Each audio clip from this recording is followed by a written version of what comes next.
Sorry, guys, I'm here. I'm already here. No stupid intro tonight. I was late. There we go. Raw is on, and I'm here. What's up, y'all? Sorry, I am 2 minutes late. I'll explain why in a minute. Elias is the fucking referee? What? What's going on, y'all? Oh, hi, Seth.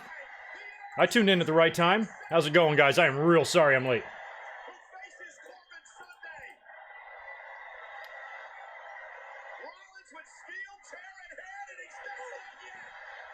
Well, Rollins is wearing out Elias. I missed the opening here. He's wearing the ref shirt. I know Corbin was supposed to announce the ref tonight. I guess it's Elias.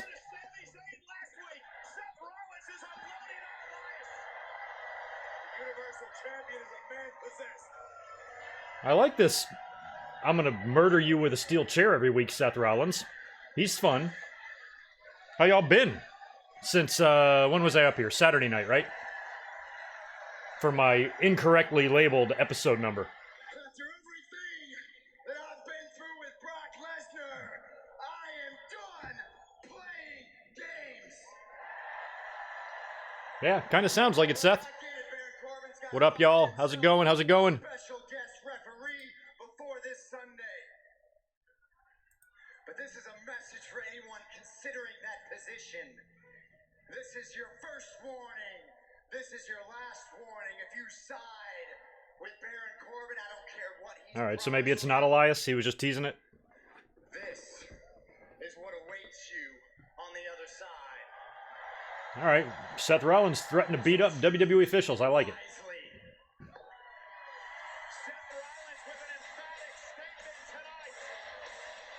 He did all that damage and the belt never even came off of him. Oh, man. I was scrambling so hard today. I've been in a whirlwind of, like, emails and all sorts of shit, just taking care of, like, personal business today. Next thing I know, there's, like, 5 minutes until the show, and I start pulling up the TV, get the stream ready, and get ready to come up live, and then the app screws up, and I somehow accidentally launch iHeartRadio on my TV, which I've never done before. So it took forever to get off of that and get the damn thing pulled up, and then it's 5:01. The show's starting. I'm like, shit, I better get up and say hi. But they've advertised a big match tonight between Seth Rollins and Daniel Bryan, which is super fun. And, of course, Baron Corbin is going to announce whoever the referee is for his title match this Sunday, because this is the go-home show to Stomping Grounds. And there's been some rumors, or not rumors, but some news circulating about how poor the ticket prices or ticket sales have been for Stomping Grounds. You know, you look at the seating chart and, like, half the arena is empty. Meanwhile, All Out's selling out in 15 minutes. I mean, it's just a pay-per-view full of rematches between WrestleMania and Super Showdown. It's the same shit. Miz is opening the show. He's got a t-shirt with his dad with his Dukes put up. That's cool. It's the first time I've seen that. I don't know if he was rocking that last week or not. What's going on, Joshua? Everybody I've, Oh, Elias is still trying to get up? Poor Elias. He's just gonna be everybody's bitch tonight, isn't he?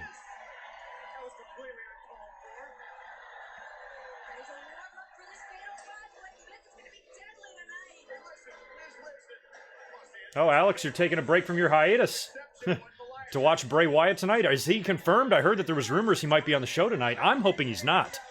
I feel like if Bray Wyatt showed up tonight, it would be, I think WWE's, like, rushing it. I mean, why are you going to debut him on a go-home show? Just do it later or closer to SummerSlam or something. If they brought him in tonight, it would feel rushed. It wouldn't feel like it was planned. He's made no mention of this. You know, you would think he would be dropping hints and vignettes. You know, on June 17th, you're going to find out who I am, or whatever the fuck he says. You know, but he said nothing about that. I don't think. So if he's on the show tonight, I just worry that creatively he's on the show because WWE is rushing him out there. Oh, fans are pissed. Let's give him something new and exciting to talk about. Let's debut Bray Wyatt before we're ready to. And then bad things happen. Is Elias still in the ring? Is he going to get beat up by Cesaro too? And Lashley?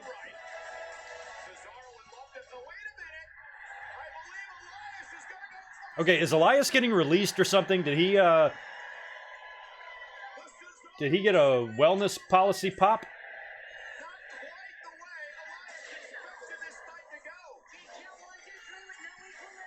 Oh man, I thought they made a sound effect when Cesaro dropped Elias out of the swing. All right, so is Elias in trouble? Because what's this about?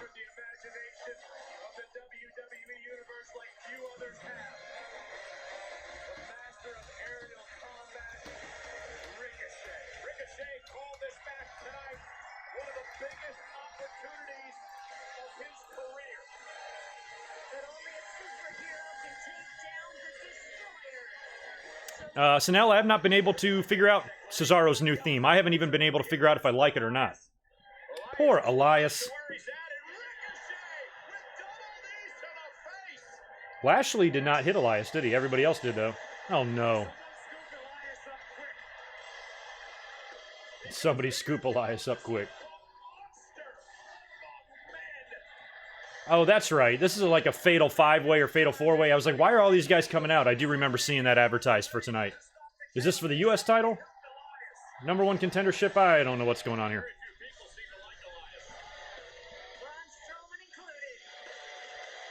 I saw that JoJo tweeted a picture of her and the baby and Bray Wyatt in full monster gear from the Firefly Funhouse. That was creepy as hell. Poor kid. He's going to be scarred for life. Oh, Lashley did spear him. Okay, I was doing something. All right, now he's getting the power slam.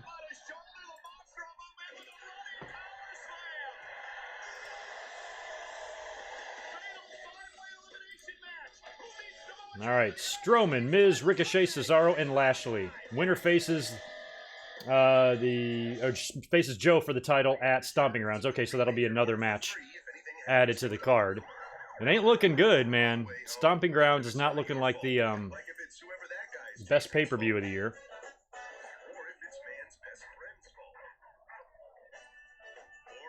Holy shit. I saw Costco trending here, and there's the Costco here in San Diego down in Chula Vista. A shooting. Damn, people can't even go to Costco without getting shot? Fuck. I live right across the street from a Costco. Yeah, Chula Vista, that ain't too far from me. Yikes.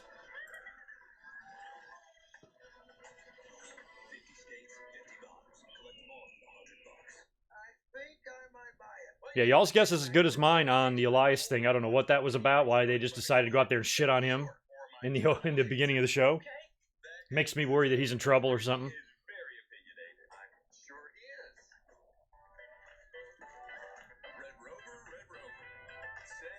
The Rob, did anyone expect it to be good? What, Stomping Grounds? Actually, yeah. Like, the one thing, like, we hate Raws and SmackDowns. Like, they're just creatively unsatisfying. Same shit in and out week after week, right? We all can agree on that. However, in a lot of cases, the pay-per-views are fine.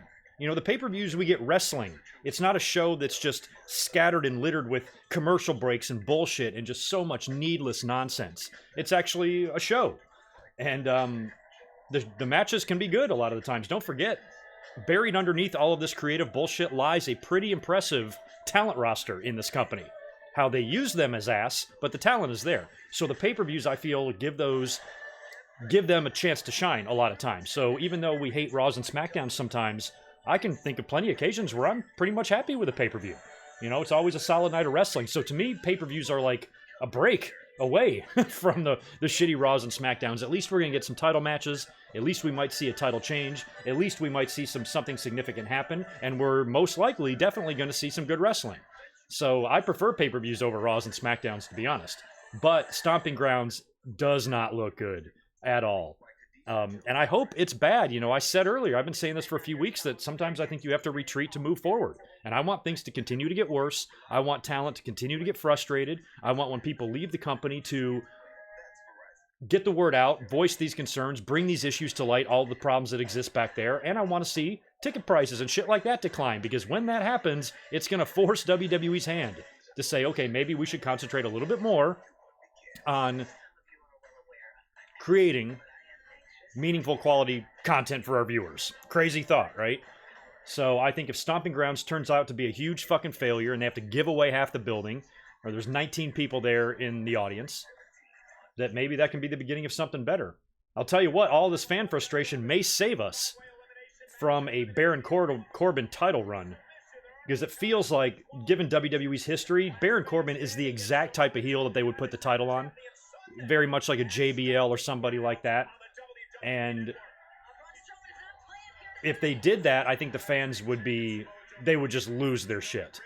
And then on the other side of that coin, on the WWE title, you've got all of the rumors about Shane McMahon because of all the victories he's been getting lately. And word is the WWE is thinking about putting the belt on him too.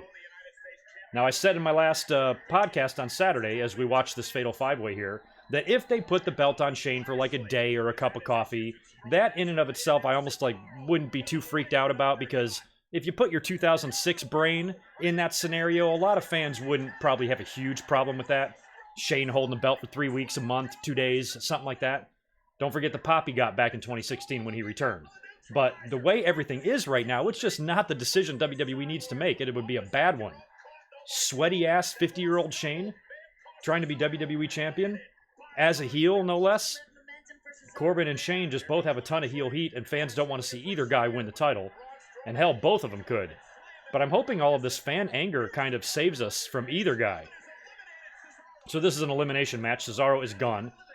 So I'm hoping all the fan anger right now saves us from WWE making a decision like that, saying, oh, we're going to give the belt to Shane, or we're going to give the belt to Corbin. Because otherwise, I fully would expect them to do it.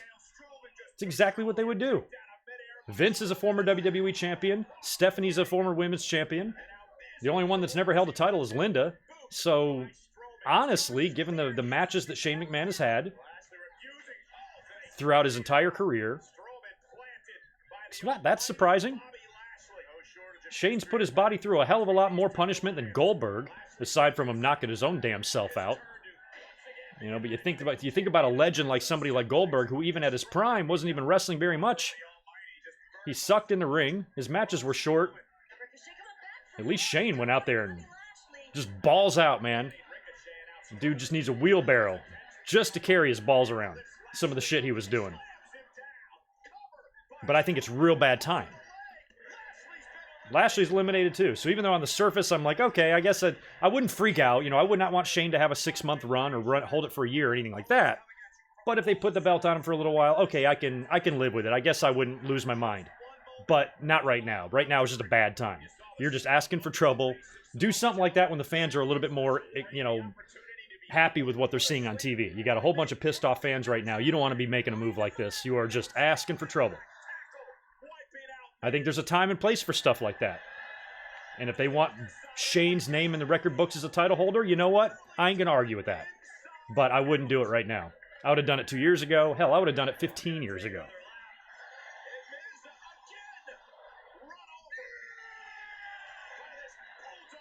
So I vote no on Shane being champion and Corbin being champion.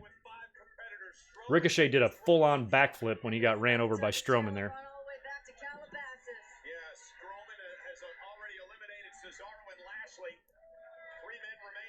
Spectra, thanks for the super chat, dude. Just wanted to drop in, not staying, just saying hi. Well, that's cool. You are probably not going to miss much tonight on Raw. You're just going to miss me.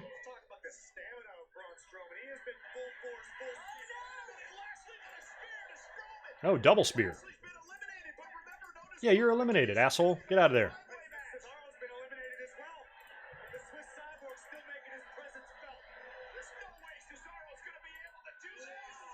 Wow. He neutralized Strowman. That cannot be easy. That cannot be easy.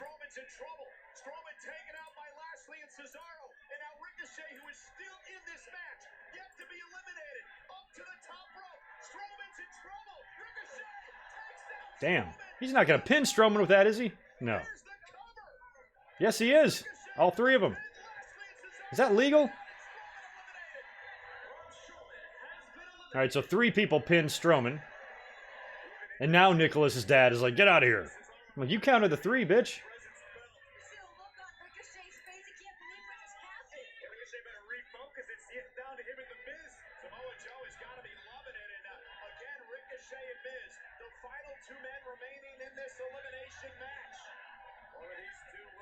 Oh shit, Strowman's pissed at Ricochet. Damn, I'm glad you were in position this week, Lashley, to catch poor Ricochet. Who's left in this match? Miz?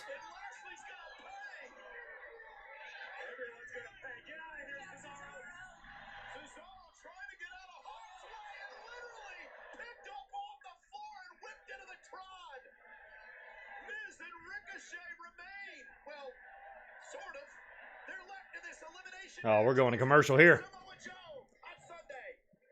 Oh, Nomar, I guarantee you, Carmelo will wind up with that 24/7 title. R-Truth is the champion, right? I've got him on the screen here with the title. I don't even know if he's the fucking champ or not. I think he is. Oh, Chris Lee. Kill me.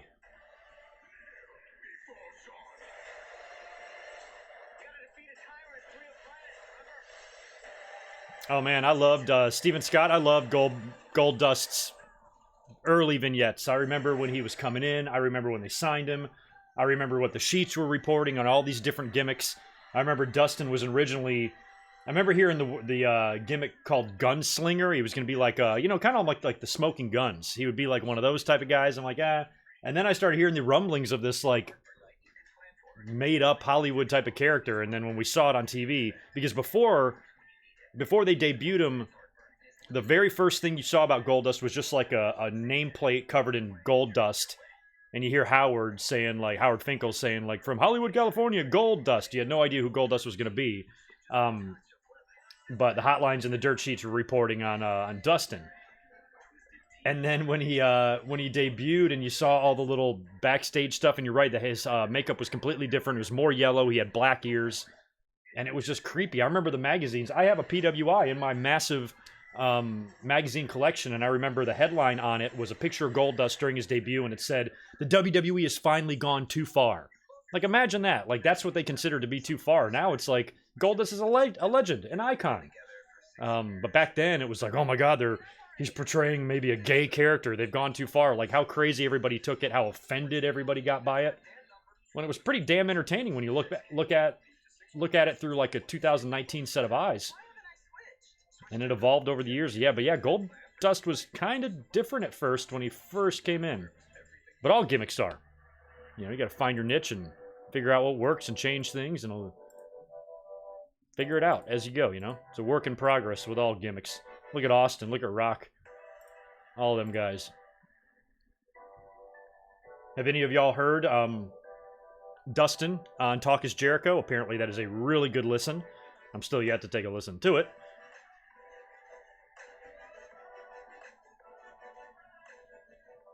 Goldust sure bleeds good. Yes, he does. PWI, his magazine is not as good as it used to be. I would have no idea. I have not purchased an issue of that since probably the 90s. That'll be a future video. I'm going to pull out my magazines and show you how much shit I have. And I'll show them on camera or something like that.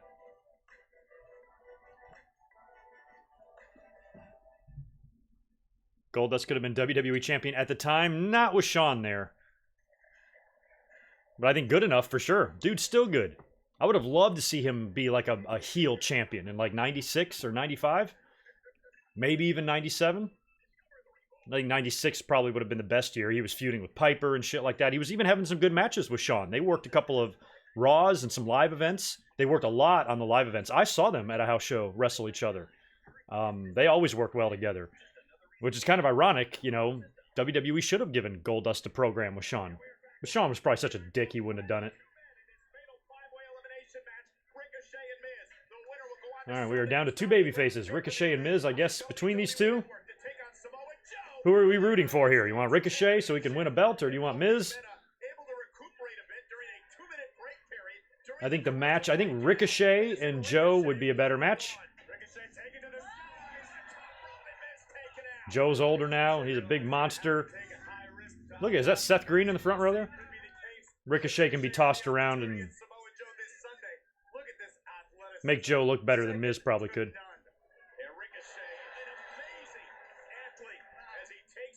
Plus, Joe was right in the middle of a feud with Rey Mysterio. This is the same type of wrestle, not exact same type of wrestling style, but he's wrestling with a fast dude. So maybe Ricochet would be a better opponent. Who knows what WWE's going to do? Why am I going to try to predict their fucked up booking? And what an opportunity this would be for Ricochet to go up against the United States champion at Stomping Ground. Oh, wait. Look at this crushing finale. Ricochet able to roll through those shoulders now. Grabs the leg of Miz, and a near fall almost had him. And now Miz playing Ricochet. What's going on, Dr. Furman? Good to see you in here. Thanks. You tweeted me the picture of you and Scott Steiner, huh? Good to see you still at it, man. You're looking good. All the best, dude. Joe's hair is thinning. Well, compared to me, it looks like he's got plenty of it.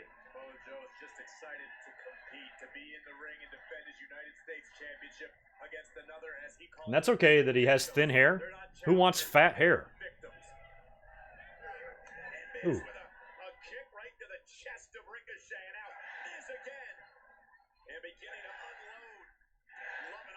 No, chat site forums. What about Dave Mustaine? If there's news about a rocker, it can't be good.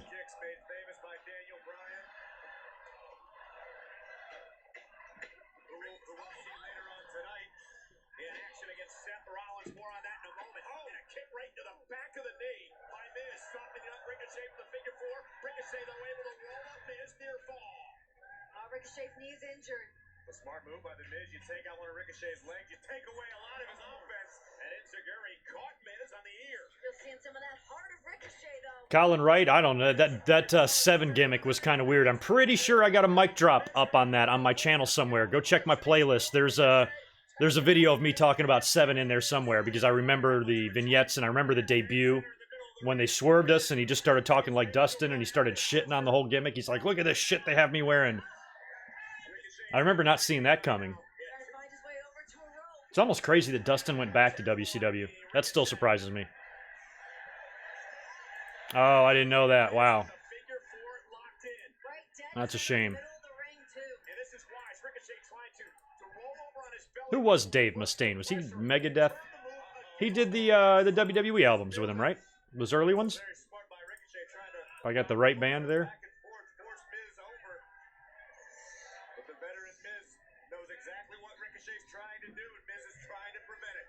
Size difference in these two superstars. There it is. That's what Ricochet wanted. Now the pressure is on Miz. Now Miz, will Miz tap out? Will Ricochet advance to the United States Championship match? Miz needs to find a way to the bottom rope in a hurry. And Miz trying to hold on, trying to desperately hold on.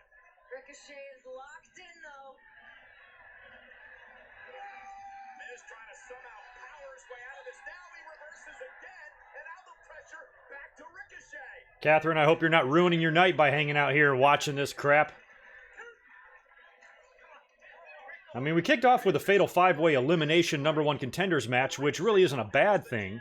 But for some reason, they shit right on Elias, girl, and I don't know why. I hope you didn't have to watch that, because you might have to be hospitalized. It was pretty bad. I'm kind of nervous for the guy as if he's in trouble or something like that, because there didn't seem to be a point. It's literally like they were in creative today saying, well, how do you want to open up Raw? Want to shit on Elias? Sure. Sounds great. Let's have 6 guys go out there and I'll give him his finisher.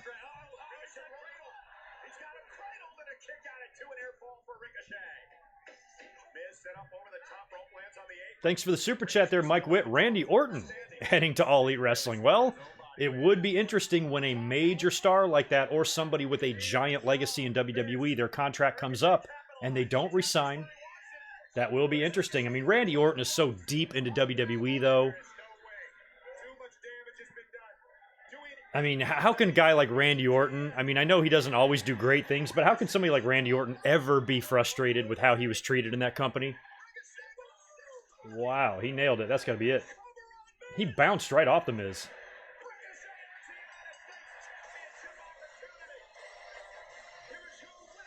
Yeah, I don't know. I mean, that would be great if somebody like a Randy Orton would hop over there. But that's, you just got to think like that would be, Vince McMahon would call Randy personally, like come into my office and just be like, dude, you're family. Like, you can't leave me. What do you want? What do I need to pay you? Like, don't go or whatever. But I would love it if somebody like that did go over there. And here comes Joe. Ricochet, you should have known that was coming, dude. Yeah, I'm like, I'm not in favor of AEW trying to sign everybody that worked for WWE. You know, when a lot of this disgruntled talent, you know, undercard and lower card talent leaves, I don't think All Elite Wrestling needs to grab all of them. But a big one like Randy Orton, you can't turn him down. He's got great name value, and he'll be a huge get with a couple of years left in the tank on top of it. So I'd be totally in support of it, but I'd be surprised if somebody is as deep in bed with WWE as Randy Orton is, would jump over there. He could take his name.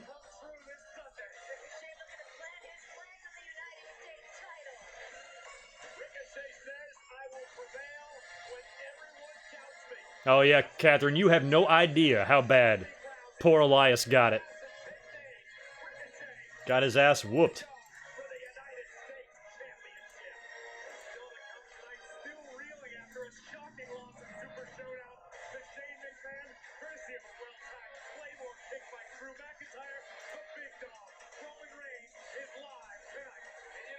Oh, that's right. Raw's at Staples. I forgot. Yeah, they were in Anaheim last night for a live event. Or no, they were in San Diego here last night for a live event. I think Anaheim the night before. So yeah, that's right. They were all here. I wasn't able to go. Which is probably a good thing.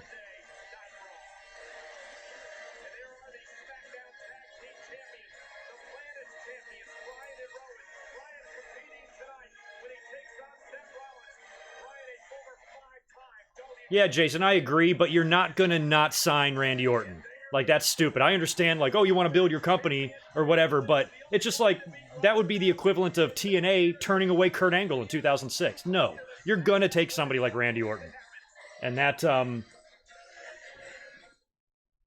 you know, that phrase, oh, they should build new stars. Yes, they absolutely should, but you also need some already established stars to help build your brand new company.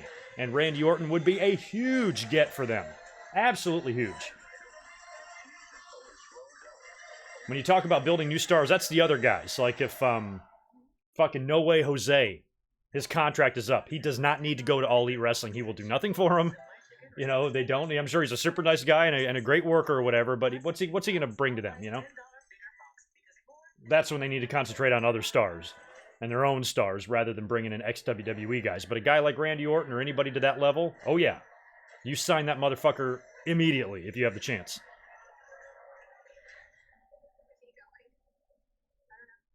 Yeah, and Cody and Orton have the long history together too, don't forget. That was the first time we saw Cody, was it not? Wasn't that with Randy Orton? Didn't Randy Orton have a match with Dusty? And then Cody, like, got in the ring at the end? 15 years ago or whenever that was. So, yeah, they go way, way, way back. I would love it if he left. Oh, I would love that. Fucking love it. Get a discount up to 30% with Drive Safe and Save from State Farm. State Farm is there.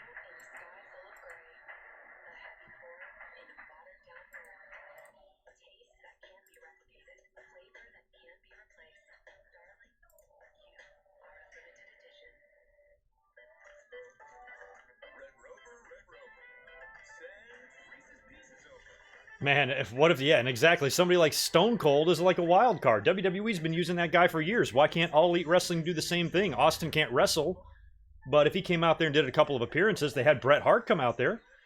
You know, and he's fresh off of going to the Hall of Fame this year. And he unveiled the belt. That was a big role for him. I didn't really like that segment. I thought it was all fucked up, but just the act of saying, here, this is the brand new title, All Elite Wrestling, if they're around in 50 years, you're going to look back at this night and say, Bret Hart was the one that introduced this title. A WWE guy for life. What if they brought in Stone Cold Steve Austin to be a commissioner or something like that? I'm curious what the deal with his gimmick is. I'm wondering if they, like, if he can use Stone Cold. I'm sure he can use Steve Austin, which is probably fine. But I don't know if he can use the Austin shit or not. There.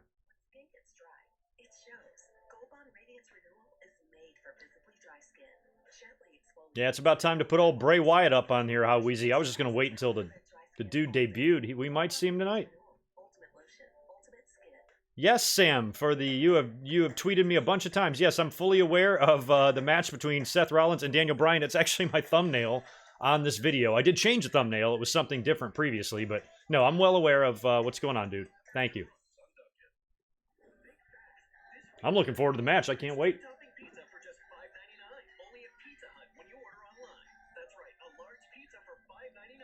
Stone Cold on the commentating team? I don't know if that's Stone Cold's strength. I mean, he's good on the podcast and everything, but we want to see Austin in the ring drinking beer, stunning motherfuckers. I don't know if I need him on commentary. I'd probably be oddly against that, to put Steve Austin on commentary. It does not seem like something he'd do.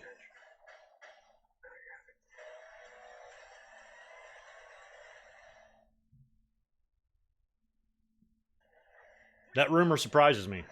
Not saying it won't happen, I'm just surprised. Raw in LA. Very, very close to me.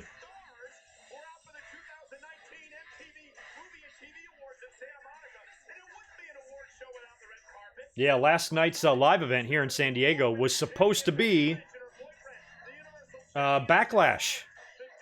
And then they changed it. See, WWE's making a real big deal about Seth Rollins and Becky Lynch's relationship. They better hope they don't break up. It's only a matter of time before we get some sort of a match or some sort of a situation on TV where Becky or Seth saves the other one. Becky, I'm liking the all black.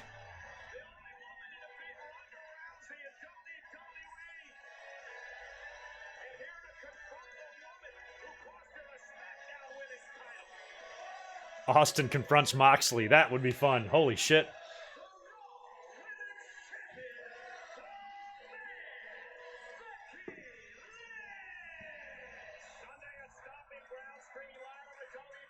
I got Becky going over Lacey in that. I'm still not putting the belt on Lacey yet. She's shown some signs of some pretty gnarly inexperience. And no, I don't think she needs to be sent down to NXT for everybody that thinks that's the automatic answer to everything. I just think that she needs some more polishing, and I think she should have never been brought up to begin with and stayed a year in NXT. I don't really want to send her back there now that she's here, but if I was them, I would have kept her in NXT for a full another year, polish her up a little bit more, get her some more hours in the ring. I thought they brought her up a little too quick. So I think some trips down to the Performance Center would not be a waste of her time.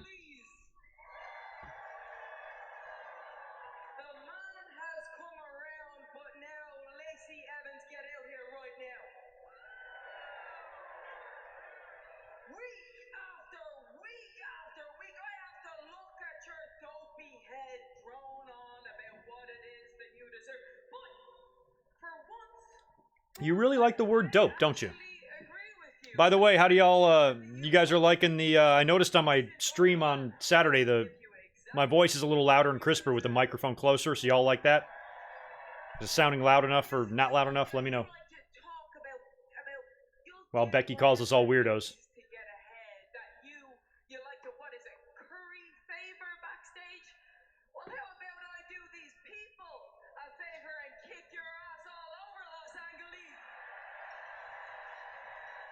Well, you know Lacey's coming out. Oh, there it is.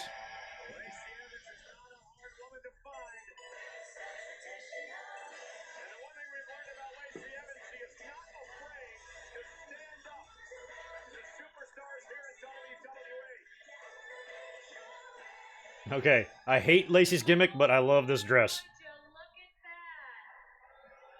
I don't like your purse or your hat. Or your handkerchief, or your gloves. Once again, you've got it all wrong, honey. I make you mad because you just don't understand me. I understand that you would rather stand over there and talk as slow as humanly possible than come down here and get whooped again. Don't act like you know who I am, honey. You see a tall drink of water.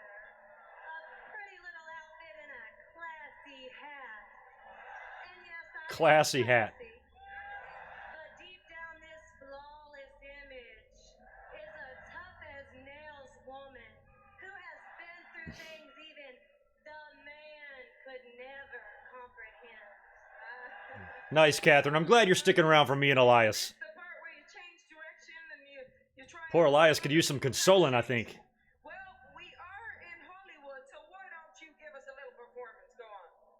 Becky, you were supposed to have a match with Ronda Rousey in that building.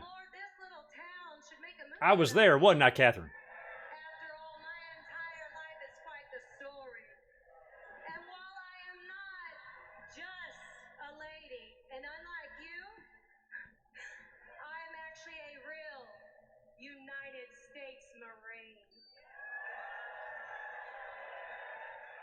Have they brought that up yet? I can attend boot camp by morning and run a cotillion by night, sweetheart. And do it all Cotillion. with dignity and grace. And dignity is exactly what I bring to this ring. Because it's what the women's division deserves. Yeah, Lacey, I know your story, which makes it even harder to figure out why you do what you do, why you attack from behind, why you sucker punch at every turn. Now, I certainly respect who you were. Are we gonna wrestle? Because Lacey's wearing some heels. Mike, I'll answer that super chat in a second, dude. Because it's what the I don't know why I'm women's interested in this division promo. needs. It's what all of WWE needs. Lacey's promos are better than her matches. Confident, classy lady to set the proper example as champion, not some nasty like you. You see, Becky, you are beatable. After all, I've already made you lose one of your precious titles. And Sunday at Stompin' Ground. Oh, Becky, don't stop her. I was enjoying watching her. Lacey had that one coming. That's it? One suplex and we're done? Yeah, see, like I said, I mean, I think Lacey's, like, speaking ability is very good. There's some girls that seem so just weird and awkward and nervous or something. Oh, and Becky's wearing the hat. I like that. But Lacey is out there. She looks totally comfortable, and I think that's one of her biggest strengths. I definitely think she's got a little work to do in the ring. No, she doesn't need to be sent down to NXT. She needs to work out a little bit. She'll get better.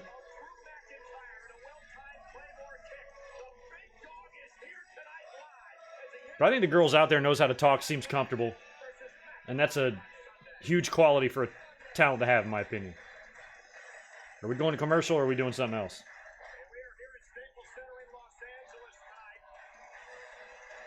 Oh.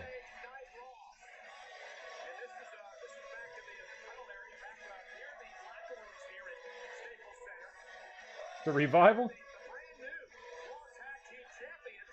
Why are they dressed up so fancy? What are they doing? Going out for a lobster dinner? We're gonna go talk to Shane?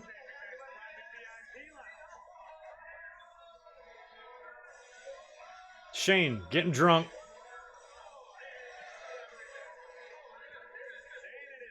Alright, we're going to commercial.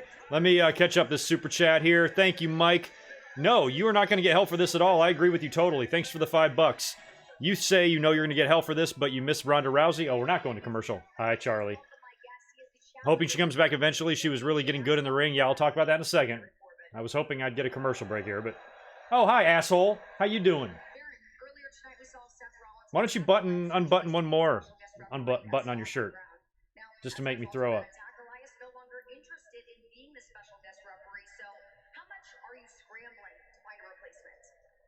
Scrambling? I'm not scrambling. Look, Elias, he was my pick for my special guest referee, and, well, what happened, happened. Lucky for me, I'm a very important guy. I've got a lot of great choices. Matter of fact, I think I have somebody in mind already. And I'll reveal that tonight on a very special edition of the Kevin and Sammy Show. Oh, the Kevin and Sammy Show is back, and he's going to announce the referee. Oh, there's Seth with a chair. Stick that thing up his ass, please. Make sure that he can never have children, so we don't have to have two Baron Corbins running around. Sounds like I got more work to do. Rollins Ward, you side with Corbin. This is what awaits. I would have hit him a few more times, Seth. Can we please go to commercial now? As Corbin struggles to get to his feet. Nope, we're no commercial. Viking Experience. Or what are they called now? Viking Raiders, that's right. Okay, finally, commercial. Fuck, thank you. Mike Witt, I don't disagree with you at all. I miss Ronda Rousey too. I would love to have her back. I thought she did great. I had her back the whole time. I know the fans really enjoyed getting mad at her when she was saying wrestling is fake and everything. They fucking flew off the rails. I didn't give a shit at all. I thought Ronda Rousey was basically the female version of a Kurt Angle as far as transitioning from one sport to another. It was virtually seamless with her, and while she wasn't perfect or anything, she was a hell of a lot better than a lot of talent that's been training for years and years. So Ronda's an athlete, and she did well. I thought she really did well. She had a great year there. I mean, hell, she had match of the year in her first match, or match of the night. Like, arguably, at WrestleMania 34, the best match on the card was Ronda Rousey's first match ever in the company. At WrestleMania, no less. I'm just going to fucking brush that off? I'm not. All of her matches were good. Hell, she even sold for people. She sold for Nikki Bella. She sold for Alexa Bliss. You know? I have no issues with Ronda Rousey at all. I think she's awesome. And I miss her too. We can miss her together, Mike. Yeah, see, if you say Ronda Rousey is trash, you're talking from a completely biased and uninformed point of view. Like, how can you even say that, Jorian? What you should say is, I don't like Ronda. But Ronda is trash implies that she doesn't know what she's doing in the ring when she absolutely does. And there are a slew of WWE Hall of Famers that will line up and tell you the same thing. I'm probably going to take their word for it over yours, Dorian. Sorry.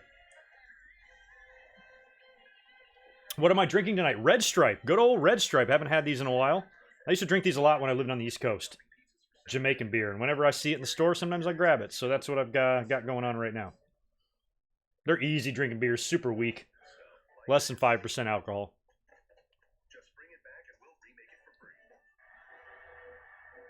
Actually, now that I think about it, I need a new one. Y'all want one? I got plenty. I'll open one for you too.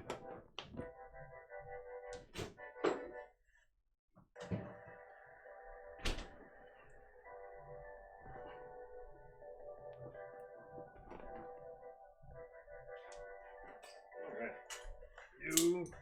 New Red Stripe.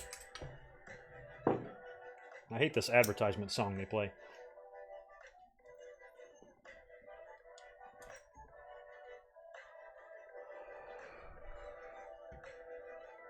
Alright, where are we at? Where are we at? There we are. I'm back.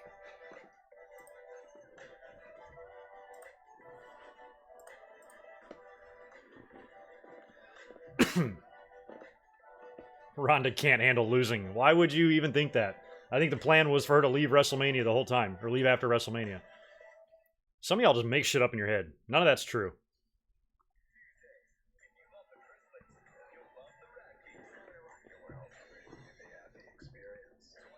Aaron, your dad will not hear it from me.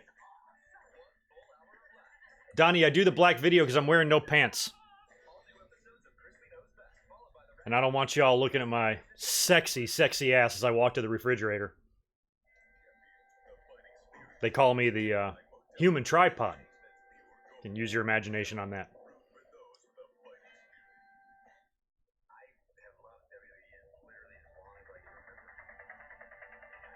Dorian, you telling me to try an ocean spray mocktail is almost as dumb as you saying that Ronda Rousey is trash.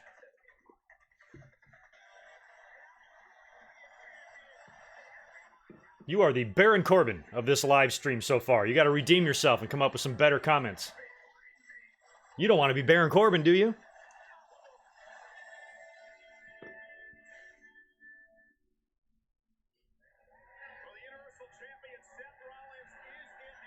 I missed the Red Stripe commercials. Hooray for beer.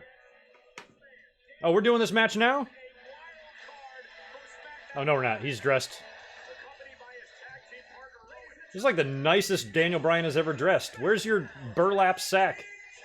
He usually dresses like Kurt Cobain at the Unplugged concert. Get your hair all tied back nice and nice. You don't look like you're homeless. Apple Watch. Actually, I haven't been watching SmackDown really in like a few weeks. So maybe he's been doing this. But he doesn't look as dirty. I completely understand why the McMahon family needed to bring me here as a wild card tonight. Holy shit, will y'all do me a big favor? Smash that thumbs up button. We only got like 60 likes and we got 260 people watching. I'd really appreciate a like. While Daniel Bryan is flapping his vegan gums. And the entire city of Los Angeles. Hey, shut up. California's awesome, Daniel Bryan. Don't talk about us. Actually, it's fine. You can say whatever you want. I don't care. LA is the smog capital of America. Well, that's true. But it is also filled with ignorant and impotent people. Impotent? Speak for yourself. Fear not, because Roman and I are here to lift you up out of the smog. We are here to educate you. We are here to excite you. And tonight, I will excite you by destroying the Universal Champion, Seth Rollins. Why is Daniel Bryan not in the title picture? And prove that even one half of the planet's tag team champions is better than the entire roster of Monday Night Raw. And show all of the Raw tag teams why we are the greatest WWE tag team in history. You are? Impotent Masters of Los Angeles, prepare to be excited. Los Angeles has like one of the largest populations in the world. It can't be that impotent. Excited for this? Come on, Debray. The Viking Raiders. Abandon all hope, all ye who enter here. Hey, Daniel Bryan's here because of the wild card rule. The Viking Raiders could go over to SmackDown at one point with a wild card rule, maybe. Viking Raiders. They were so much better in NXT. What just happened? They never lost the belts either, did they? This is a tag team match scheduled for one fall. Making their way to the ring, Eric, Ivar, the Viking Raiders. There are some loud things taking place around my apartment here. Night Raw to pillage, looking to warriors from the past for inspiration. And tonight, these men across the ring are about to get a lesson. Take what you can, give nothing. Oh god, they got two J-Brones in there. That one guy, damn. Double R better get out of here. They look across the He looks like a father of three that works at a computer company. You better watch yourself, boy. things off for the team. Talking about powerhouses, talking about just mean and intimidating. He looks like the guy from Hangover that gets the tattoo on his face, the Mike Tyson tattoo, doesn't he? That dude. Revival here. Check this out. Watching this matchup. Look at the agility of Ivar. Over 300 pounds. See a big man move like that is dangerous for everybody else in the back. There is called the Viking experience. Damn, he's got crazy agility for a big guy. He could be a single star, man.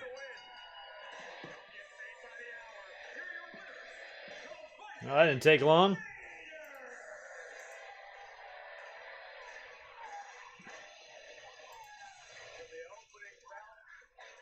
I don't know why they changed his name. I don't know why they changed anything. I don't know why W... Is that Ice Cube's son? Wait, R-Truth and Carmella are right there. Back it up, back it up. They got Charlie Chaplin in the crowd. What's going on? That's awesome.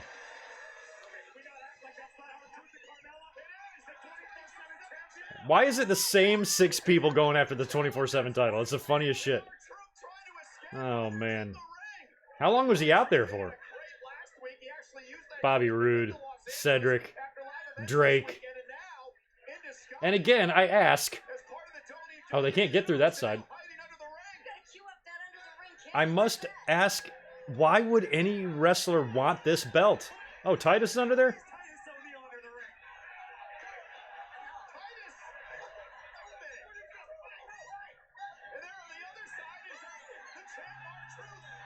This is so fucking crazy. Superstars chasing after the 24/7 champion. No rest for the weary, Truth. Can he find a place to hide at Staples Center? They put, I mean, Titus is a big dude. He's been under there all night long. Sucks. Kevin and Sammy show where Baron Corbin is expected to tell the world who will be the special guest referee for Corbin's match with Seth Rollins Sunday for the Universal Championship at Stomping Grounds. I cannot wait. What a great pair of hosts in Kevin and Sammy. Which brands are these guys on? I don't even know. I think Kevin is on SmackDown and Sam. I thought Sammy was on Raw. I swear I thought Sami Zayn was on Raw. See how fucked up all this is? Like, we don't know. It's hard to follow. I'm so glad they're back together, though. That warms my heart.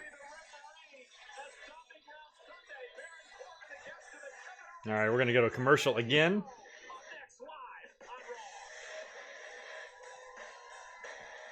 Yeah, I'm not hating the 24/7. It's been funny at times, but I still stand by the fact that this shit can't last forever, and something like this has a shelf life. And eventually, you'll get to the point where you'll have more weeks that are stupid than good. Because right now, they're already hit and miss.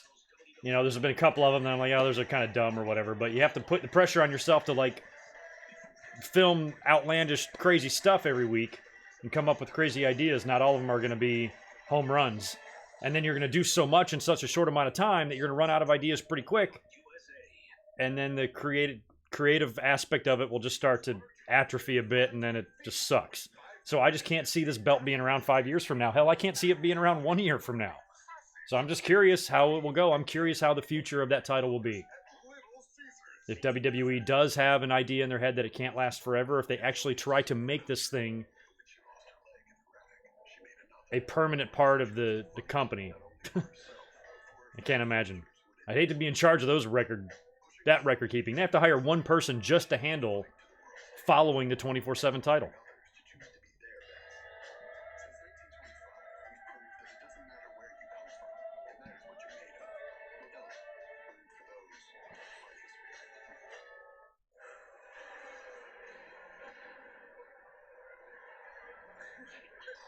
Lost Arcade, that's pretty funny. I've actually thought that same thing before with like other talent. Whenever they have some sort of a promo where they try to make it a little like shooty and they say things criticizing the company or whatever, that's all scripted. And it's pretty funny that we're to the point where you're probably going to script a promo for a talent to complain about scripted promos. You know? Like, that's nuts. Oh, Sammy, I'm very sports entertain excited. I'm very excited.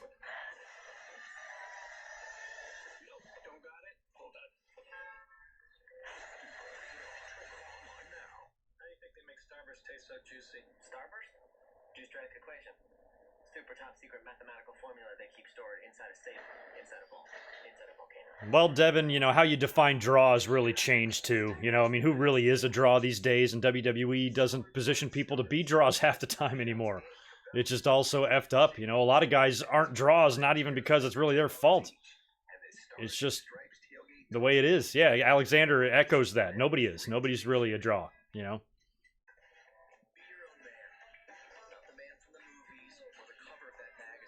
It's just a matter now of how they are booked, written, how they connect with the audience and shit like that. And that's why talent back in the 90s, it was so different. You know, Bret Hart got over that way, you know, just by connecting with his audience. You know, he wasn't the best promo in the world. He wasn't The Rock. You know, he just put on good matches, which Seth Rollins does. And he had mediocre promos, which Seth Rollins also does. But unlike Seth, Bret got over because, you know, he was allowed to connect, allowed to be himself, allowed to be a little bit more genuine. His promos weren't, part of the reason why his promos did suck so bad is because they were, a lot of them weren't scripted, you know? It was just a lot different back then. But you felt a different connection with wrestlers. I can attest to that from growing up all different, you know, from grade school into my teenage years, into my mid-20s years, into the Attitude Era years, and into now. Each different era, I thought and viewed wrestlers in different ways. And it's just, it's so much different. So that's really not a knock on Seth. All right, these morons are getting wasted. What do they got there? They got some sushi? Or no, they got lobster. That's so weird. Didn't I say that the Revival looked like they were on their way to a lobster dinner? And here they are, eating a lobster dinner. Huh. How about that? What else they got? They got some, either some steak or some ahi, some salad, a bowl of white shit, which I don't know what the hell that is. I want some of that. Mike Witt, thanks again, buddy, for the $2. You're calling it. Bray is the ref on Sunday.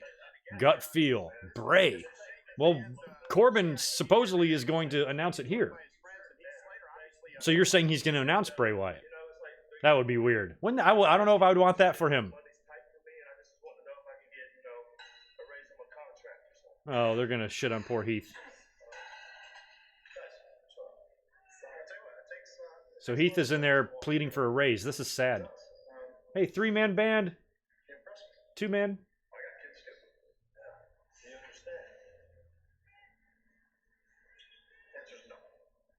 Shane's, of course, he's gonna deny the raise. You dick. So I'll let you walk out of here like a man. This is a close party. Excuse me. Tater salad. That's what it is. You're probably right. It is summertime. That's some shitty looking tater salad, though. Poor Heath. You gonna come and ask for a raise in front of the revival? Oh, poor. I think you're gonna get killed.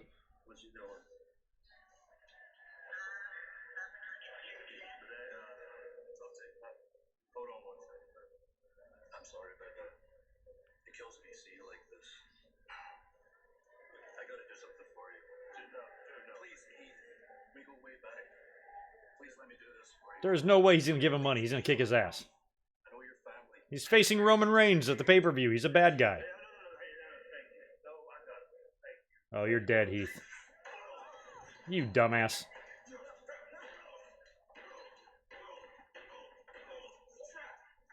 Like, now, I'm no lawyer. But, and I'm not totally sure here how the laws work. But I would think that if you went into your employer and asked for a raise, and they said no, and beat the shit out of you, you might have grounds for a lawsuit. Maybe. He was on the phone. He's probably got the whole thing recorded. The cameras are rolling. It's on TV. There's evidence. So, yeah, I think Heath should be calling the police.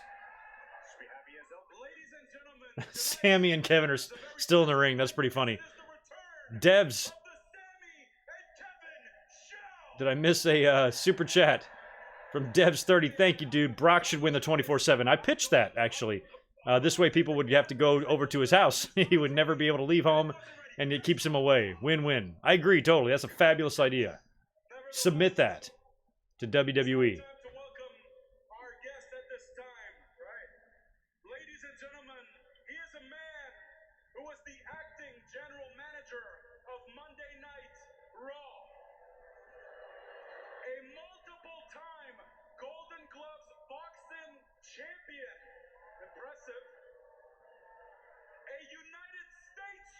It's a minor thing, but it's a good example of WWE's overproduction. Do you really need KO on the cue cards?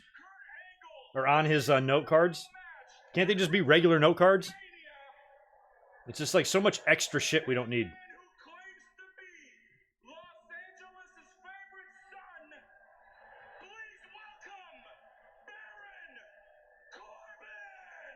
Los Angeles' favorite son. Yeah.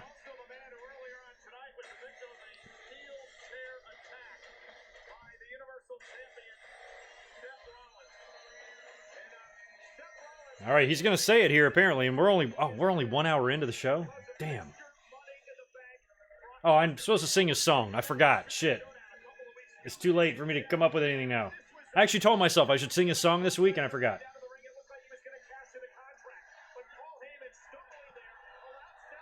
Oh yeah, by all means, let's show a Super Showdown replay.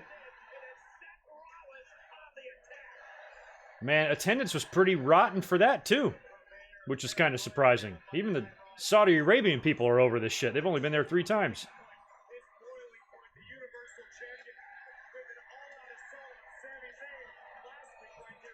I'm loving Seth with this chair, man.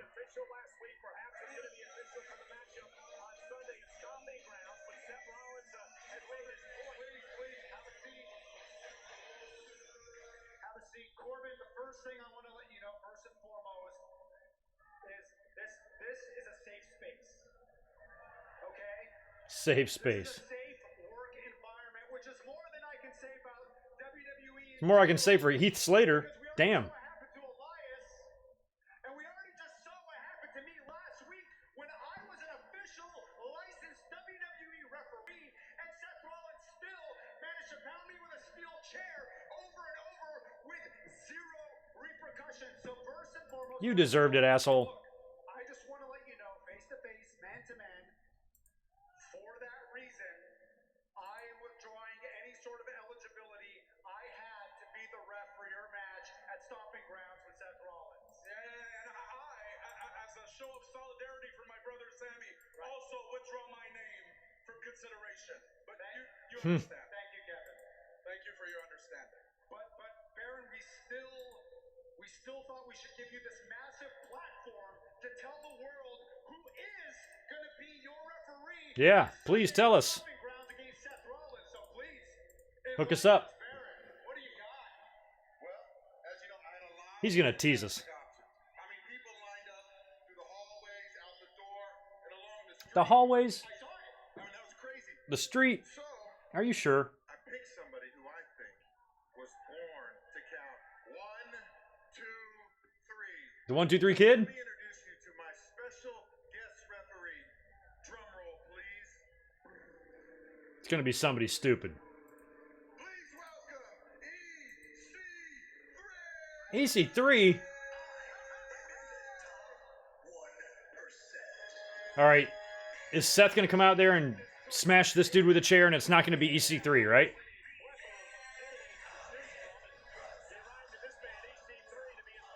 See, he's not even doing his entrance where he faces the thing. Doesn't that mean Seth's gonna come out and hit him? And here's the camera angle where you can't see the entrance.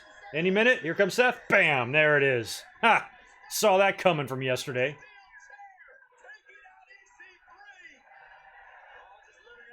Okay, so it's not going to be EC3, so maybe they're going to wait until Sunday to tell us? Give people a reason to fucking watch the thing? Is this going to lead to Baron Corbin getting mad and saying, you know what, just for that, I'm not going to tell you who it is till Sunday. How much you want to bet?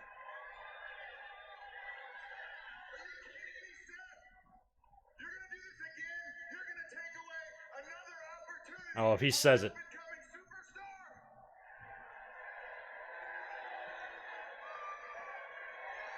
He's gonna say it, isn't he? Looks like it's back to the drawing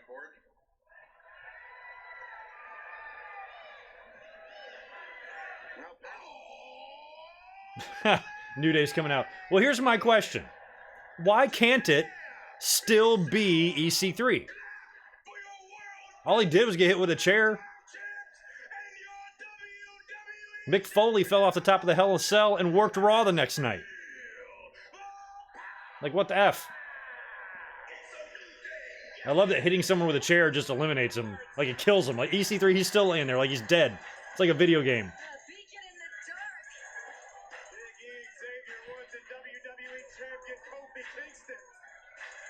Oh, you're gonna put him to sleep? That's so nice, Big E.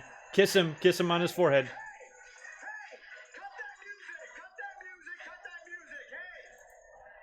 What's up with the asshole spamming channels tonight? F off, fuckers.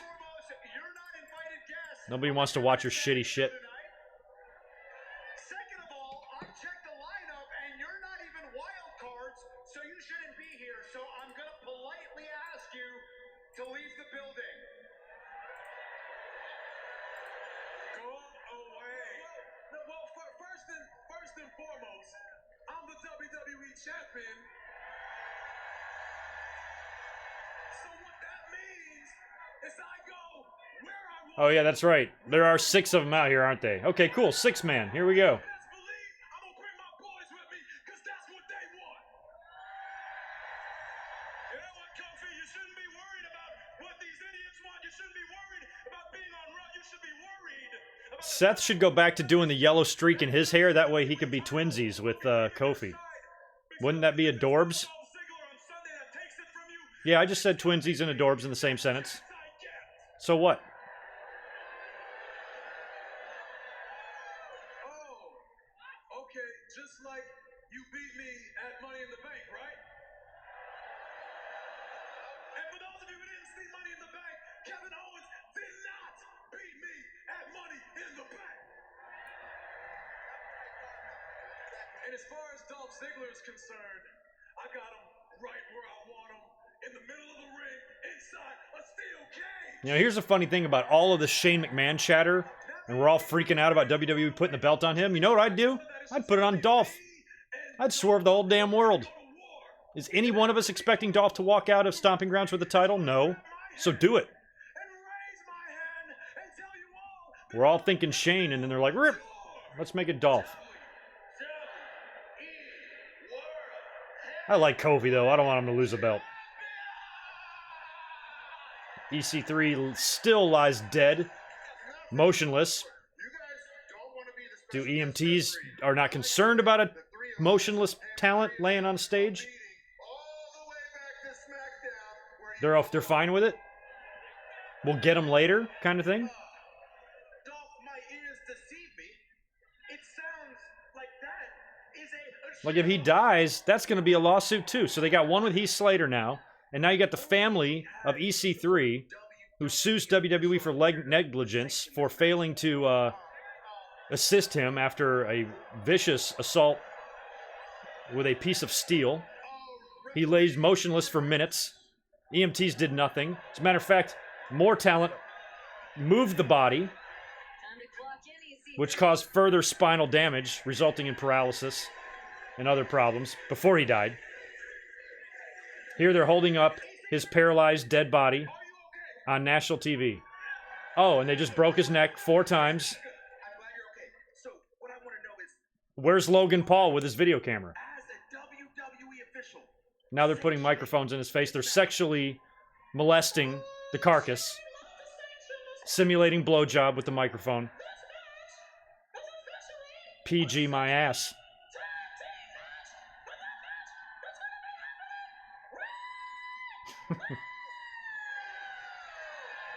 Oh my god. this is ridiculous.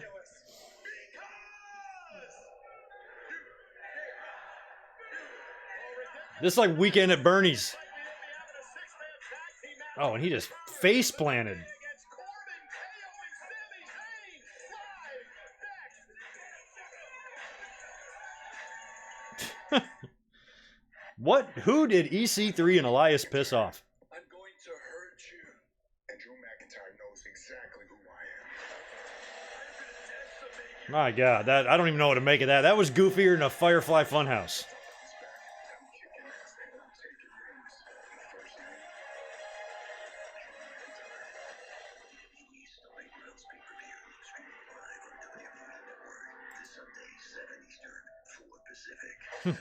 I mean, yeah, exactly. It might be a waste of him, but at least he's on TV. Shit. At least he was in a segment with the WWE champion, so if you can count it.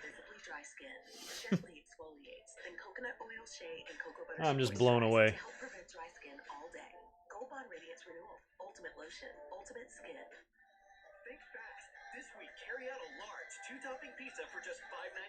Only at Pizza Hut when you order online. That's right, a large pizza for $5.99. Hurry, because this deal ends Sunday. Just another reason why no one out pizza. Damn, Rajiv, greetings from Sydney, and you're back from Hong Kong. Good morning to you. Yeah, you're like a whole week time difference away from me, but yeah. I'm glad you had a good trip.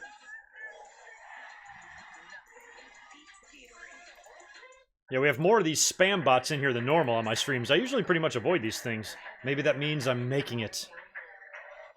Maybe that means PewDiePie is going to be knocked off the throne and it's going to be GoodMicWork Pie on top of the YouTube world. No, that's not going to happen.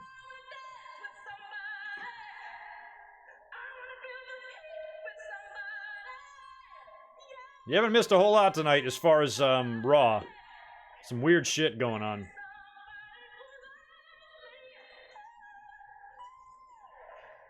Alexa, play Whitney Houston on Amazon Music.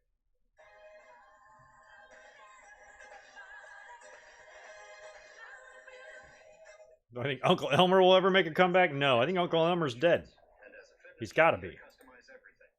Like my bike and my calves. Liberty Mutual customizes your car insurance so you only pay for what you need. Howdy, folks. I'll never forget that fateful day when an easily avoidable accident transformed my KFC biscuits into Yeah, if those bots coming through, if the mods can handle removing them, and I'll block them. biscuits free with a 10-piece meal. That way I don't have to do both. We'll tag team these bitches.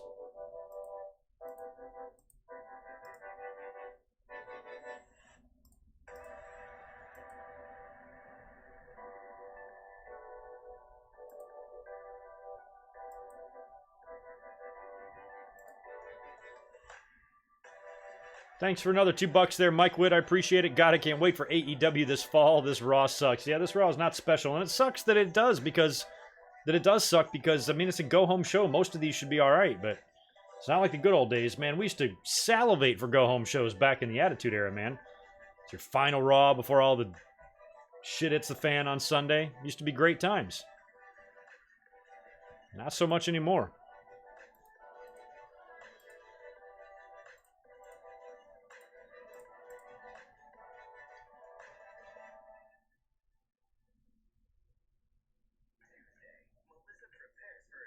Yeah, Moxley's been all over the place, man. He's been working. He looks like he's having a great time. He worked Darby Allin, done some Japan shit. He's got the belt now, and he's got the match set up with Omega at All Out. That'll be fun. He looks like he's having the time of his life, man. I couldn't be happier for him.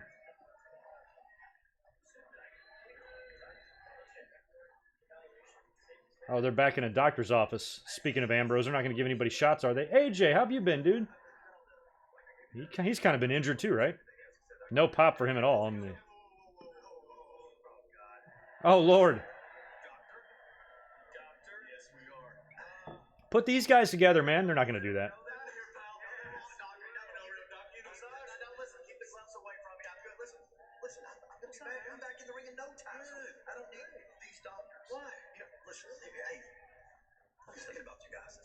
That's actually a good idea. Live stream some old Raws? I could.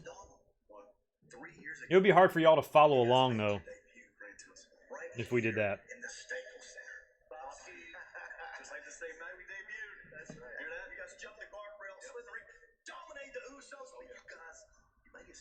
We've been cool ever since. Yep. We were cool in Japan. We dominated that country too. We know. Then you guys got the WWE. Yep. You had classic matches with the bar. WWE wants an Emmy. I really hope they don't get nominated for one, and much less win one. Can you imagine how they would never shut the fuck up about that if they won it? They'd have a little Emmy in the corner. Hashtag Emmy on every episode. It would be Emmy, Emmy, Emmy, Emmy. And Emina would be more pleasant than having to listen to these assholes brag about their Emmy over and over and over. No Emmy for WWE. No. I vote no. When's the last time you guys won a match? Oh, yeah, that seems a little different. When's the last time you were on Raw TV? Hey, when was the last time you were in a match, much less won a match? You've been on WWE. You guys need to get serious. In fact, AJ with a little pep talk. tonight we take the gloves off. AJ, you want serious? You want serious? Yeah. Tonight we got a match with the Usos. See how serious it is when we beat the Usos. All right, so AJ's kind of giving Gallows and Anderson a little pep talk here. What's the deal with them? They have not re-signed, apparently, right? Rumors were that they want out. Is this going to be WWE's way of trying to convince them, give them a win over the Usos later tonight? A little pep talk from Buddy AJ. Get the fans speculating that they could stick around only to leave in the end. But you know, those are two pieces of talent you would assume based on what they've been doing on TV. Since they've gotten there, there's no reason they would re-sign. Although Mike and Maria did, which I found surprising. I know Mike's been on 205 Live and they've been doing some things over there, but overall, their run has sucked. And they re-signed, signed a 5-year deal each. So I was surprised. I thought they wanted out.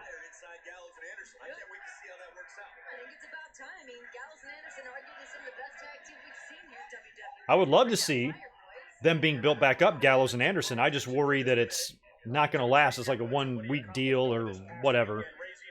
Or they just go out there and lose again.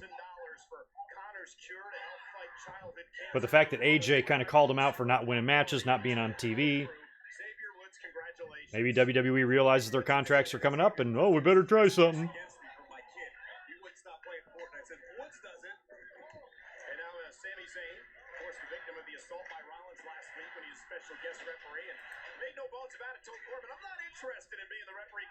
I know there's a lot of assholes in here. I can't keep up with all of them.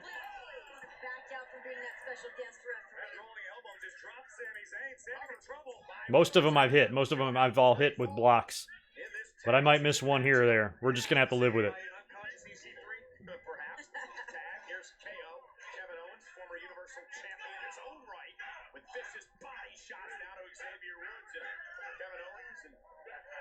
God, these shaky cameras, man.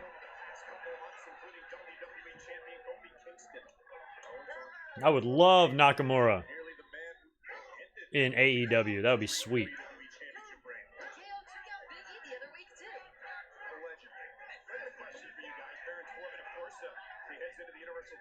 Good to see Big E back in the ring. I'm sure superstar Billy Graham is surprised. What an idiot Billy Graham is.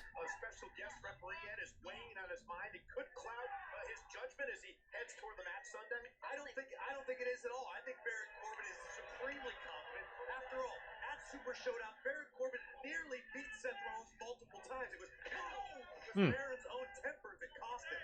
Yeah, we got a pretty good audience in here now. Really low on the likes, though. If we could smash some of them, I'd appreciate it. And make sure you subscribe, too. And we, what are we looking at? Oh, we just surpassed 27,000 on the YouTube channel. That's good news. So 27K has now been surpassed. Not too shabby. I would like to get, I thought I'd be well over 30,000 by now. Subs have kind of slowed down. But so far tonight's a good night. So make sure you stick around. For those of you just tuning in, we're in the middle of a 6-man tag. Impromptu, of course. With Baron Corbin, who was a guest on the Kevin Owens and Sami Zayn show. They were interrupted by the entire New Day faction, which led to a 6-man, and that's where we're at right now. Oh, incidentally, too, speaking of all of this, you guys know I've been making some changes on the channel lately. Those are coming along this summer, and I'm spending the whole summer changing up some video ideas and some other stuff, and technical stuff, too. You know, the microphone, you know, getting it on a stand, getting it off the desk a little closer to me to sharpen up the sound. The desk and the camera and everything is now coming. This should be the last stream with this background behind me. I'm going to have the new desk that's going to come out here. I'm going to have a new camera, and I'm going to kind of change up the background, so we should start that next week. I'm excited. If I don't like it, I'll go back to the kitchen view, but I think I'm going to be able to make it look pretty good. Starting next week. And I'm getting a few other things and some other pieces of equipment, and then after I'm done with all of that, get the desk, get the new setup, then I'm going to get a new machine, get the new computer in here around midsummer, and get that all ready to rock and roll for the fall season, because we've got SmackDown on Fox and we've got All Elite Wrestling on TNT, and I want to be ready for that shit. So thank you again to everybody that's been patient with the changes taking place on the channel. I've not been up here for my regular weekly podcasts. Most of the current event stuff I've been coming up and talking about live. That's because I want to focus my energy on taking care of this stuff. And plus, I'm very busy at work in the summertime. It's my busy season. And I just don't want to go crazy. So I want to kind of take my time, slowly kind of make a few changes to the channel and be ready to rock in the fall. So thanks to everybody that's been cool and patient and interested in some of the things I'm doing. I've been pondering how to change up the podcast. I want to start doing that either more on camera or live or both, and spending a little bit less time editing a lot of my current event type of stuff. When we talk about Raw and SmackDown and review that stuff, you know, the way I was doing it previously, recording the audio, taking a long time to go through and chop it up and edit it, you know, and then upload it and everything, was just taking a little bit too long. I didn't want it to be that long of a process, so I'm trying to shorten that up. And I even mentioned to you guys on Saturday night, we're in the middle of a commercial, by the way. I mentioned to you guys on Saturday night that I'm going to abandon the episode number count because it's been really kind of inconsistent how I've been doing it over the years. Some episodes I count as an episode, some episodes I don't. So I want to eliminate the episode numbers and come up with an actual name for the weekly podcast show where I talk about Raw, SmackDown, upcoming pay-per-views, shit like that. So that's my plan moving forward. I just got to kind of come up with a name and launch that in the fall with everything else. And something is crawling on me. Whew. Now that was a spider. It was not. So yeah, things are coming together. I'm excited. Roderick, thank you for the $4 for Mother Russia. Let's say I want to sell my car, but I'm kind of about buying one. You're well, it's more Who used to say that? Nikolai? It's like a. Are you sure it's not? It's like a cross between. I didn't miss any other super chats, did I? Oh, well, I've got good news. CarMax will buy your car even if you don't buy one from them.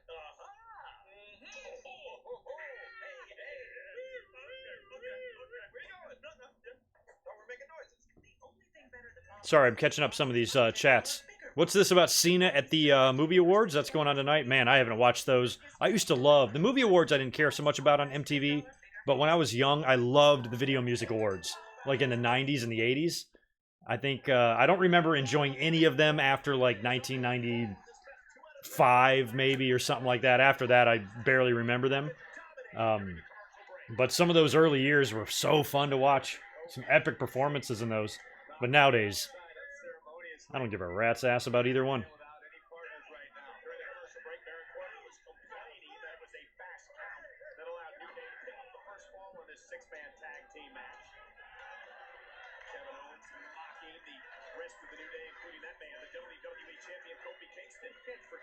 And I'm not sure how good the camera is going to work, the new camera, until I get the new computer, because it's like a 4K camera, and I got a pretty decent computer that I'm using here. I just want to upgrade it, and the new one coming is going to be powerful enough to fucking run a motorhome, but I'm not sure about the camera, if it's probably going to push my machine pretty hard, so we'll see how it improves the picture, but I think it'll get, the screen will get a lot clearer when I move to the new computer. But we'll try it. When the new camera comes in this week, I'll hook it up and see how it does.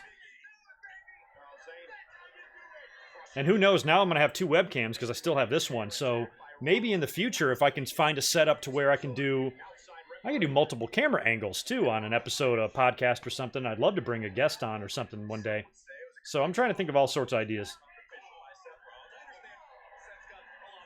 The key to doing YouTube as a hobby, it has to be fun. And you don't want to just start doing shit that feels like a chore. That's why I started changing things up. I felt like my weekly podcast was a fucking chore, and I didn't like it. So I was like, yeah, let's change some stuff up. Let's make sure we're having fun doing this. Because if we're not having fun doing it, you don't need to be doing it. And I'm proud to say that I'm still having fun. And I'm making changes to ensure that I continue to have fun.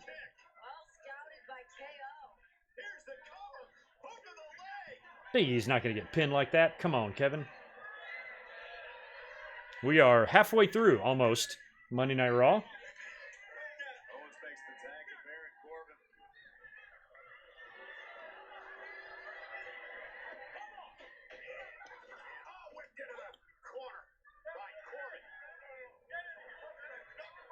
Well, Mr. T, mic drop wouldn't work. I've already got the mic drop segment going on that I'm going to continue, where I upload little clips. So I want to make it a little bit more creative than that. And my name does not have to be incorporated into it. It doesn't need to be like Greg's List, which is actually a video I want to start. Maybe like do a top 5 or something, call it Greg's List. I thought it might be fun. But it doesn't need to be that or Morgan's Minute or the GoodMicWork Show or anything like that. It can be any name. You know, some wrestling related name, but they're all taken, you know? All like the wrestling terms. I gotta come up with some name. I'll think of something. I'm not worried. I got all summer to figure it out.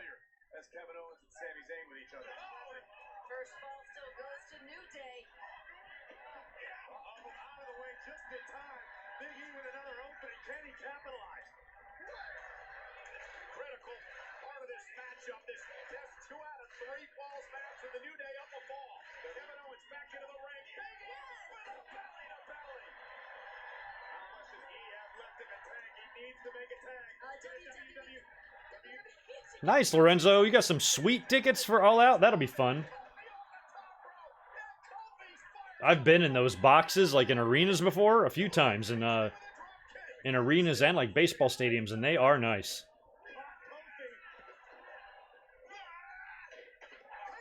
Got your own bathroom up there, your own food.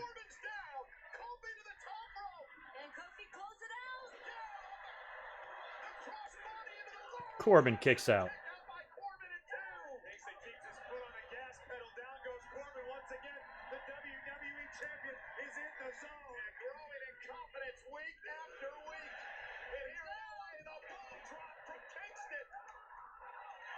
Yeah, I'm not going to be able to make All Out. That's a little too far. Like, the Vegas one I would have gone to because it's so close to here, but it was too close to another vacation. But I'm going to be in Michigan in the first week of August. So it'll be really tough for me to manage to get to All Out.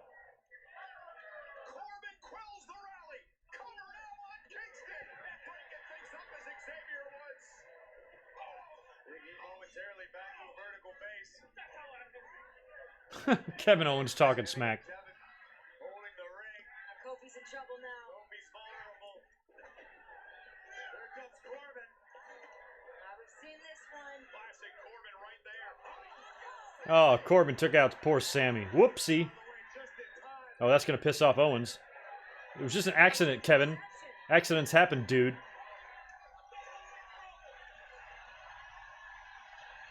Super kick to Corbin. Well, New Day's going to win this now.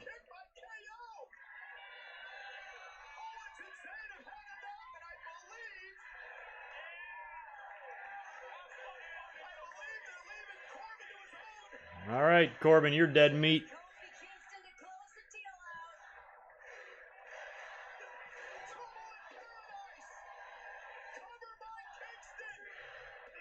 And that's it.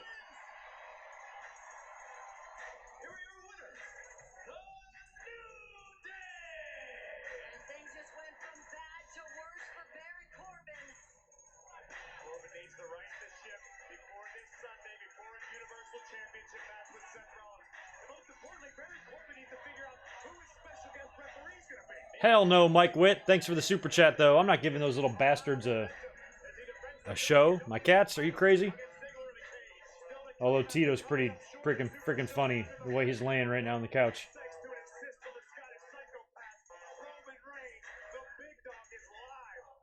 Oh, of course he is. Of course the big dog is on Raw.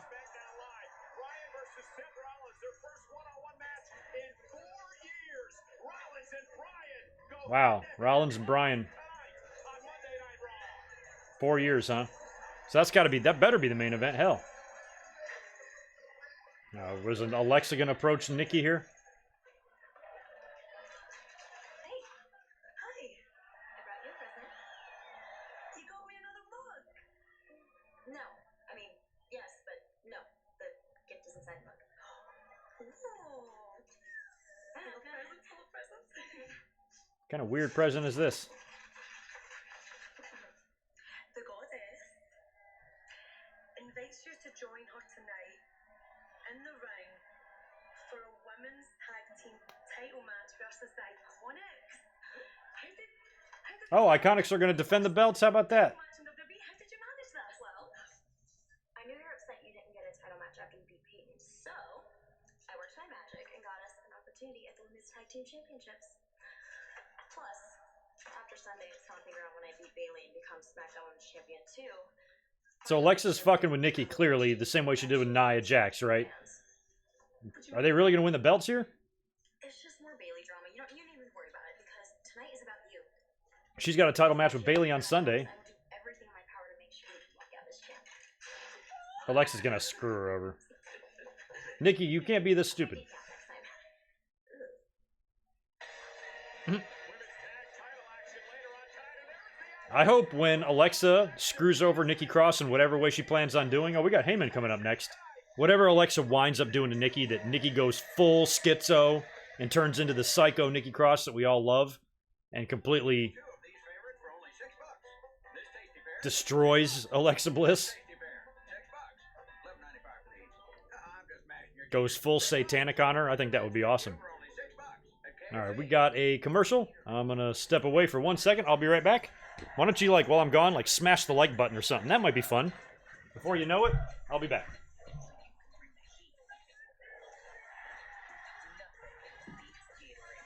You can lead an Irishman to water. But don't try and put it in his drink. For upper number 12, Irish whiskey. Shalom, Dad. Is he going back to the salad bar? It's endless ribs at Golden Corral. Blue ribbon smoked baby backs. And hickory bourbon grill. Ribs, meat ribs. Endless Ribs, Golden Corral, the only one for everyone. Ballpark Franks got their start in 1957, right here in the ballpark. They soon became a summer tradition, passed from one generation to the next. With the taste of 100% Angus beef, Ballpark Franks bring on summer.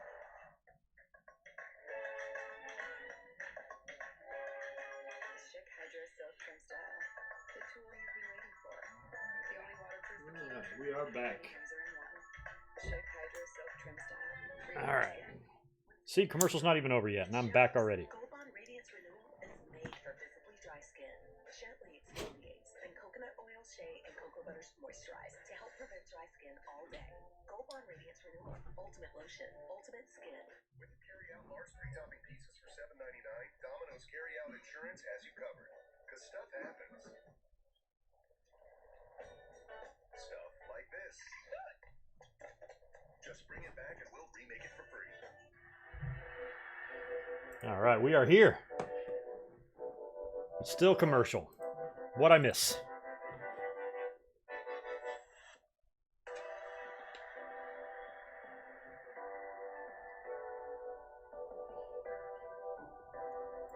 Boo bots. Yeah, they're all over the place tonight.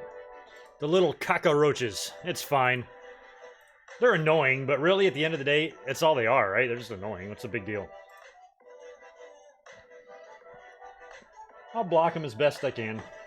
Trust me, we have bigger problems than asshole bots in here. We're watching a horrific TV show together, trying not to freak out.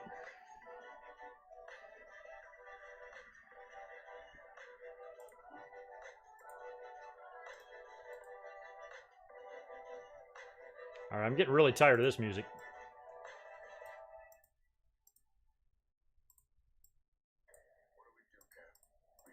I'm gonna check over here on Twitter. All sorts of notifications.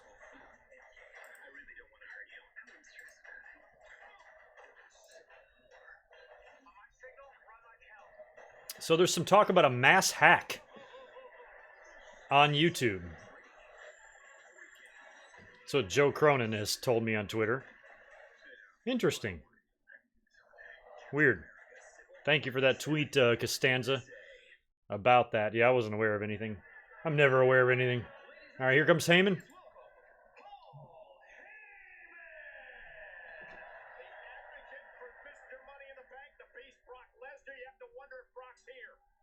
Brock's not here. Ladies and gentlemen, my name is Paul Heyman, and I am the advocate for Mr. Money in the Bank 2019, Brock Lesnar. I don't know, you'll have to forgive me tonight. I'm not that comfortable being out here, not with... Yeah, Seth, come out here and wear your ass out with a chair, dude. Rollins smashing people with a steel chair all night long. Then again, I am not a physical threat to Seth Rollins.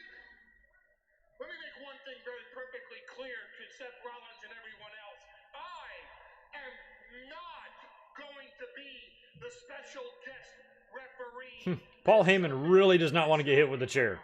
I don't want to be the special guest referee this Sunday at Stomping Grounds. If Baron Corbin offered me the position... Yeah, Ratnick, go ahead. Put your social up there. Nothing will happen. It'll be fine. At Stomping Grounds, I would respectfully decline. Now, who would think... I mean, you gotta be some kind of dumbass to accept the job of being a special guest referee, but the moment you accept it, you're gonna be on the other end of a beating from Seth Rollins with a steel chair. Yeah, we don't want that. Which is why, this morning, I thought of this. What do the Los Angeles Lakers and Seth Rollins have in common? They both traded away their balls. That's not that funny. The Lakers traded away their ball so that LeBron James could have a playmate when he disappoints the entire city of Los Angeles. They gave up a lot for AD. They really did, man. Traded away his balls for a steel chair because that's the only way he's man enough to fight my client, Brock Lesnar. Brock being the ref would be an excellent idea. That might be what they do. About this. My client, Brock Lesnar, knows how to swing a steel chair pretty damn well himself. So, if Seth Rollins is here tonight, and he is. And if Seth Rollins has a match tonight, and he does, and Seth Rollins has a formidable opponent like Daniel Bryan, which he does, then Seth Rollins is vulnerable. So maybe, just maybe, Brock Lesnar is here tonight, too. No, he's not. Then again, maybe not. Hey, you got to give props to the Pelicans, though. They held out to trade that guy until they could get the best shit for him, and they did. They got the first and the 4th pick in this draft. One of them's going to be that Zion kid. And they got all these other players and picks out the ass. They got the best deal possible for that guy. They're going to lose him anyway. That was a success if you're the Pelicans. Guess who doesn't know? The soon-to-be former reigning, defending, undisputed Universal Heavyweight Champion, Seth freaking Rollins. Okay, Heyman, whatever. The pathetic thing about that statement is the fact that it was Brock Lesnar in his steel chair attack that has driven Seth Rollins to the point where he is today. Haha, Kenneth Taylor. Yeah, you could say that. I know it has Eric Young sighting. for the other guys, but I think you're going to be different. I think it's a great opportunity, something that could really strap. So he's asking Eric Young to be the ref? Things happen. I'll think about it. Yeah? Thanks for thinking of it. Won't forget this. Is he going to get clocked with a chair too? Seth going to come out of the corner? Propositioned by Baron Corbin to be a referee Sunday. I'm turning down the offer. I just told him that I'd think about it because I started talking to him. I'm done with that. Look, I don't look good in stripes. I'm not interested in repping. I got a lot. Eric's like, please don't kill me. But we go back a long way. I know you'd never do anything to compromise our friendship. Yeah. Take it easy, man.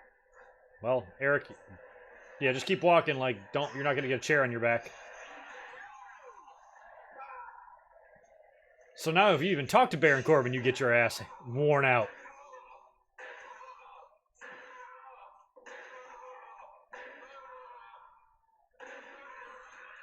Damn. Good God. Yeah, Renee. To be stopped. I don't have a roster left. Not taking any chances. Nathan Hansen, I don't know, man. Thanks for the $2. Have I missed anything? No, but yeah. Oh, the Usos coming out of the shadows. The Good Brothers, they trying to turn up tonight, oh. I mean, it's like they got something to prove. Well, then let this just be a one. Yeah, Eric Young is on Raw, right? So I don't think he's a Run up and get done. wild card. And Gallows and Ellis, it's locked down. Welcome to the Uso Penitentiary.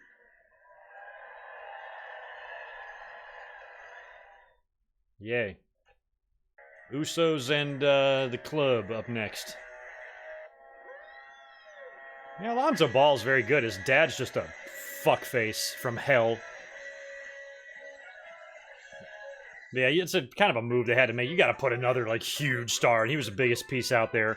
I mean, Klay Thompson and Durant are both out for a year, so I can't even really count on them to sign anywhere. But now that you got that other piece with LeBron, at least that's another place for guys to go now. It's done in part probably just to lure another decent-sized free agent.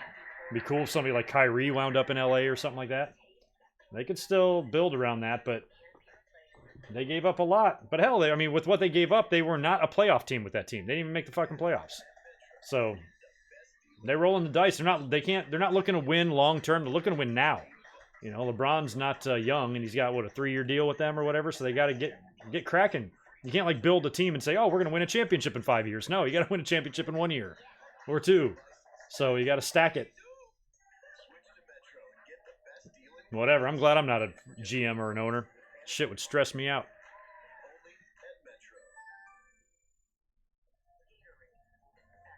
Yeah, EC3. Boy, have they done dick with him. Can't believe what they did to him earlier on, man. That was absolutely insane. Weekend at Bernie's? Are you kidding me? But thank you, Nathan. I appreciate the support there as always.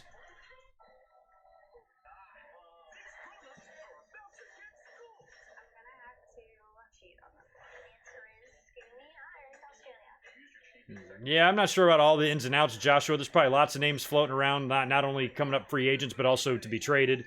CP3 maybe wanting to head out. I know Kemba Walker. They're going to need some sort of point guard there, right? In LA, so you got to get one of them guys. Kemba would be a good choice. So would Kyrie.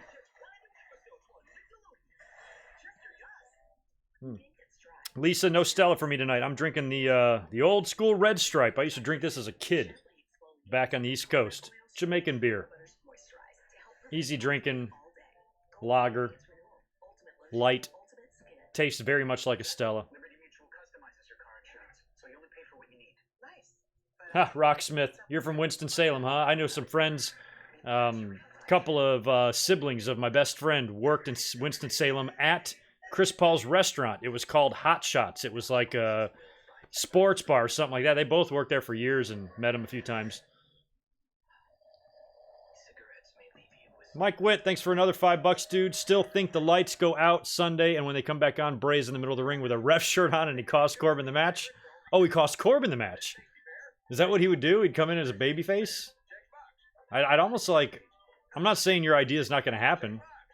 It very well could. I think if I'm writing his debut, I'm doing it differently than that. I don't know if I'm putting him in the title match as a ref. I don't know. It would be crazy and random, and we certainly wouldn't see it coming.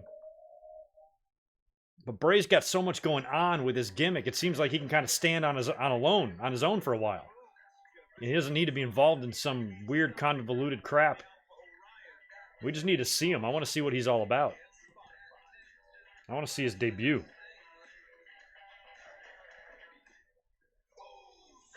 Here come the Usos.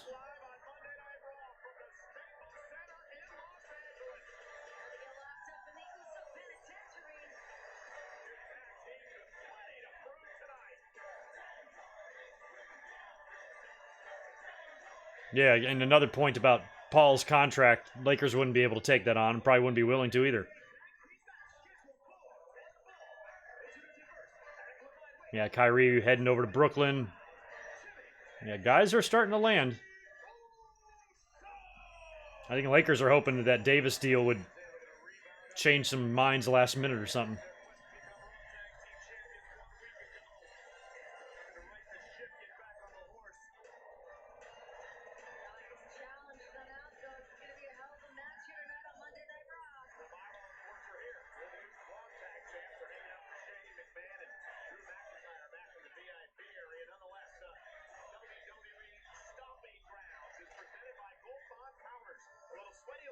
Kyle, I'd like to know when Demolition will go in the Hall of Fame, too.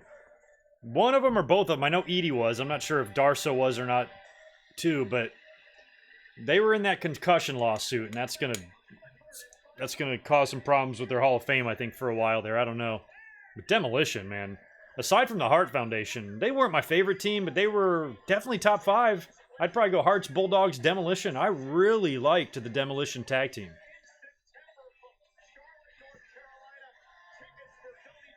Wow, the Clash is in Charlotte. That's the September pay-per-view. I was at a pay-per-view in September in Charlotte once 20 years ago for Unforgiven. Kennel from Hell. And it was from hell.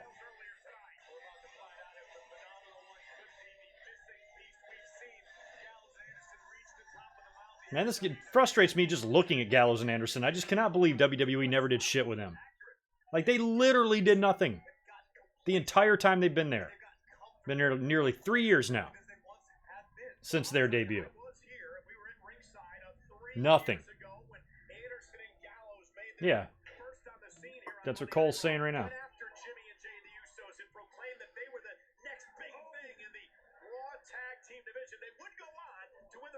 Repo Man for Hall of Fame. No way. Darso, man. He was up there with Brutus as far as gimmicks, man. He went to WCW, had a bunch of them too. He was a golfer. He did something else.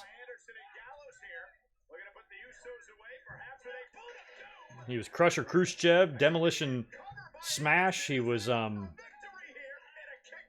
Repo Man. He was the golfer in WCW, and he was something else. He was 2 or 3 things in WCW, I'm certain.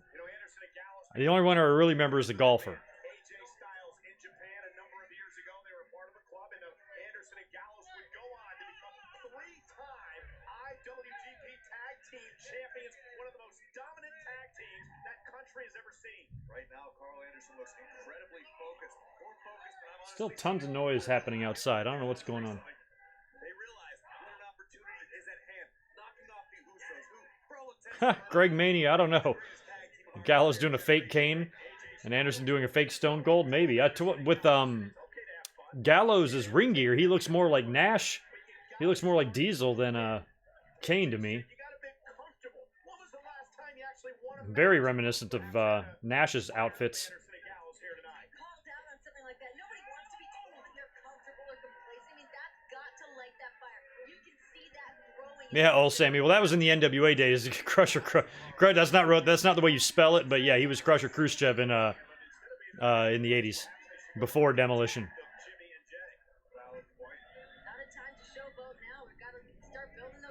Oh, the dogs were dude. Mike Witt, thank you for $2, man. The dogs were humping. They were shitting. They were barking. I could hear them barking from where I was sitting. And I was on the first. I wasn't on the floor, but I was in the first row of seats, about midway up. So I had really good seats for the show.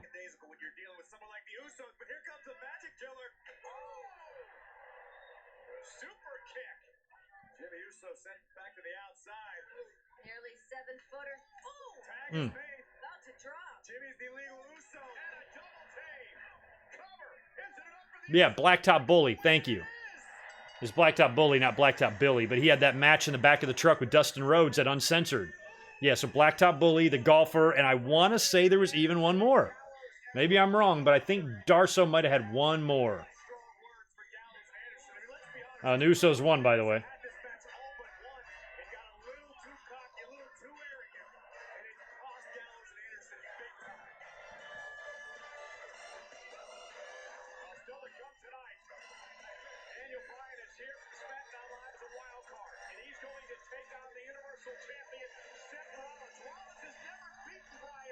WWE in a one-on-one match. And don't forget what Heyman said earlier. Mr. Money in the Bank Brock Lesnar could be looming. These guys are still getting drunk. How's your lobster dinner? You're still eating that lobster? It's quite cold now. I could go for some lobster.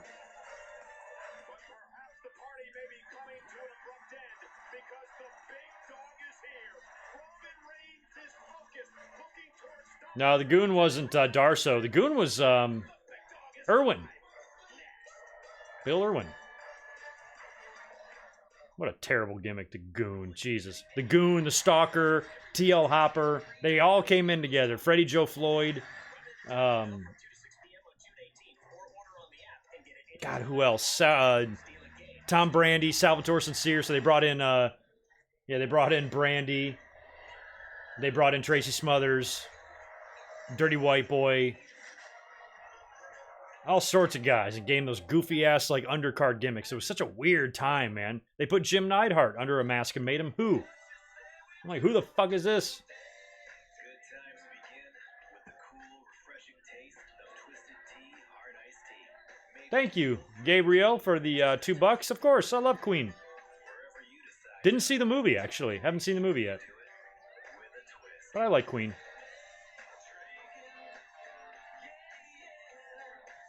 Oh my God, Austin. So y'all got to check out the latest Botchamania. Near the end of it, there's some song and animation put together with Shane McMahon and where he sweats. He's like, he's the sweating man or something like that. And he lifts up his arms and water flies out. It's some weird part of Botchamania. And I'm pretty sure it's the latest edition of Botchamania because I had all the Super Showdown stuff in it. So go check out Matthew's latest work.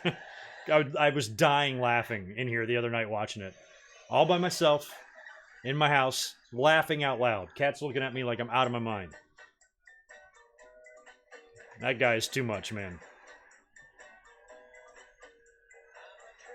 Nice. Happy anniversary, C-Mac. 13-year anniversary with your wife. That is great. Grilling lobsters. Grilling lobsters. That works. I've actually never grilled a lobster. I always broil them, throw them in the oven. But grilling can be done. I'm sure they were delicious either way. You can't fuck up lobster. As long as it's cooked, it is marvelous. You can poach it, grill it, broil it, boil it, saute it, lemon shrimp, coconut shrimp.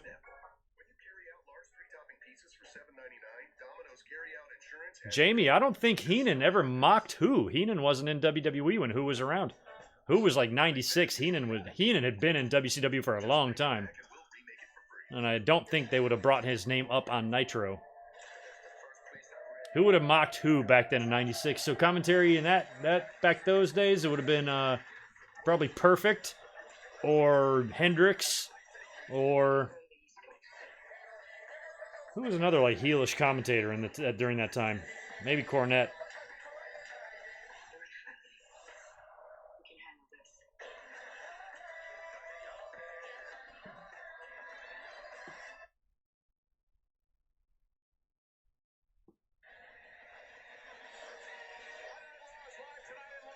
Los Angeles. It's a chilly day in Southern California. It was quite dull today, which sucks.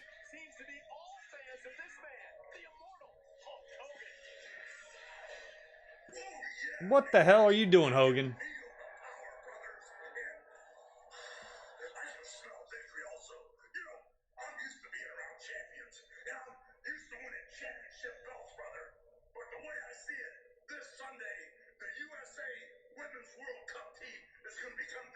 He's cutting a promo on the soccer game?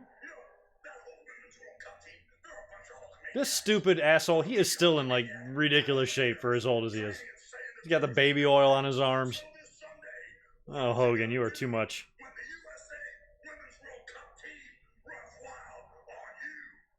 Okay, thank you, Hogan. Have a good day. Try not to call anybody the N-word. Appreciate it. Yeah, Roderick, pretty much. Anything below 70 is considered chilly here.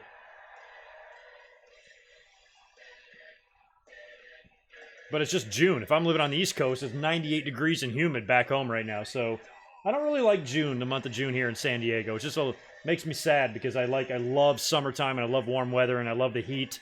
And I just don't get that here. But I'll be real happy come November when it's hot as hell. And everybody else is freezing their balls off. What's going on, Roman? You weren't even here last week. I guess you were at the live event. Or maybe you just took the night off. I mean, you got to remember this guy did have a second bout with leukemia, and he traveled all the way over to Saudi Arabia. It would be reasonable to think that maybe he can't go balls to the wall yet. Maybe his body can't hold up until he gets a little stronger.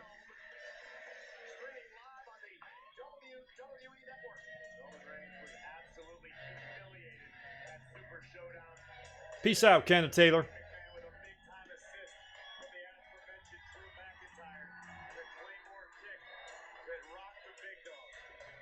Hey, have I ever made a nice seafood Alfredo? Yeah, I'm not big with seafood and Alfredo. If I was going to make something like that, I'd probably do chicken. But yeah, throw some shrimp in there or something. Piece of salmon. I could eat it.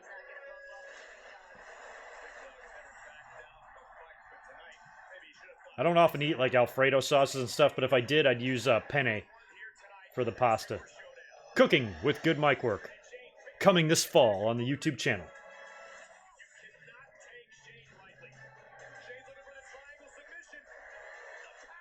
Peace out, Ruthless. Still got 250 folks in here right now. Not bad.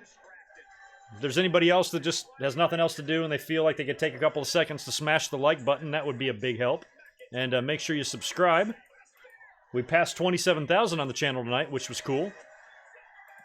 Would like to get a few more, though.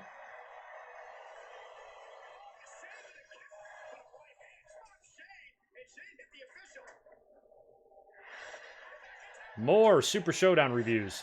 Or replays. And we're getting we're getting McIntyre and Roman again.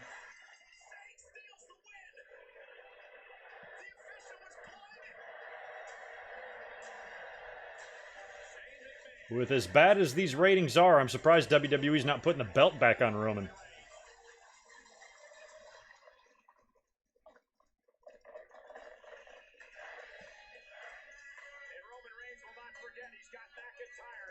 Shane beat me.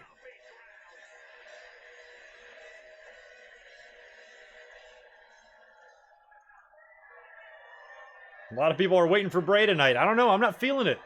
I could be wrong, though. We got 1 hour left. It is top of the hour. And Roman is out here now. They're not going to bring Bray Wyatt back now. He's got to build for his match on Sunday.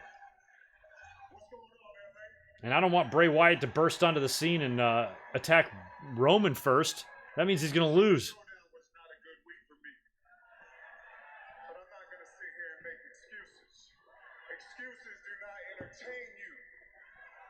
Neither does WWE's promos, Roman, so neither one does.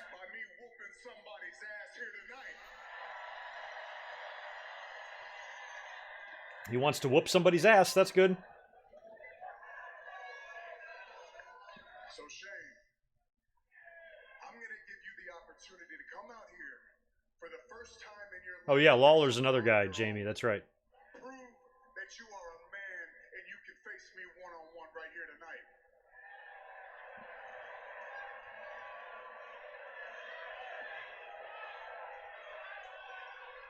Roman. Before I get going, listen, there's a little bit of business that needs to be taken care of. So, Mike Rome, if you would please give me the proper introduction. Oh, we got. The best in the world.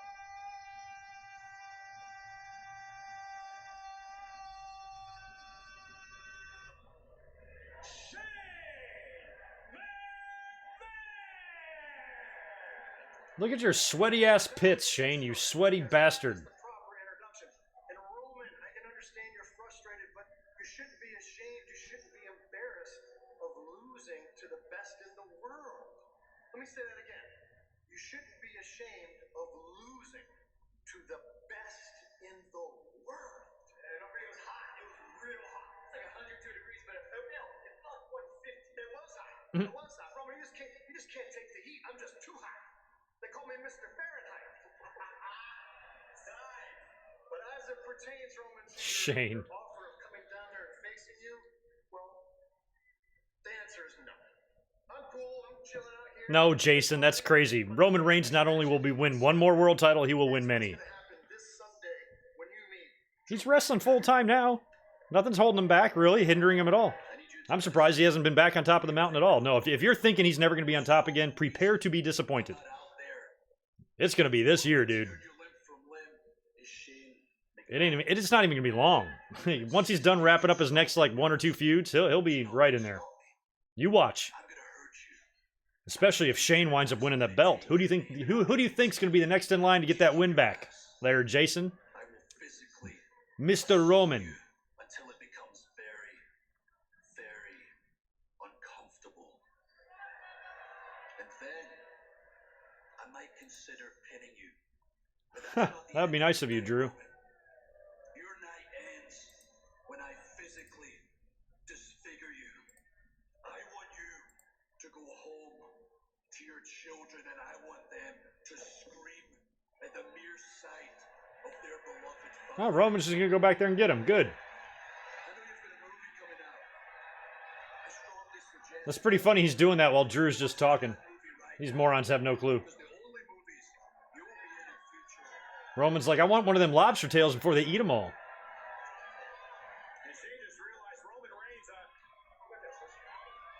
Yeah, the VIP lounge is not far.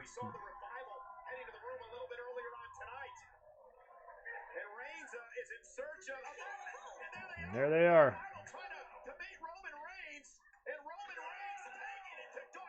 God, this camera is giving me a headache. McIntyre mentioned Roman's children. We know how the big dog responds to that. We got some screaming and hooting and hollering going on in Shane's room here. It's a bad idea,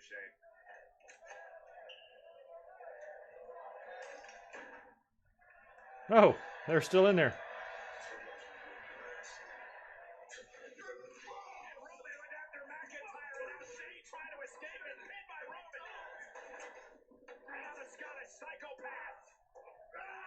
Now they're going to tear up some property. McIntyre nearly put through the wall.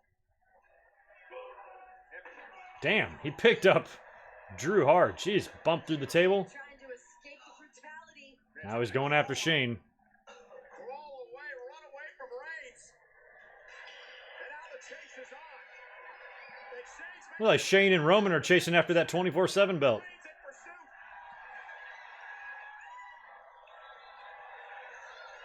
Damn, Shane just flying over. Agility from Shane. Oh no, get it. Ha. He's taking out Shane. And Roman Reigns now with the right hand. Pummeling McMahon. Roman finally got his hands on Shane. And the beatings commenced. Best in the world's not so hot now. Shane with no idea where he is. And Roman Reigns continues the Boy, you're going to be sweating real hard now, Shane. McIntyre, back him up. No McIntyre, no revival. And Shane, the victim of a Superman punch.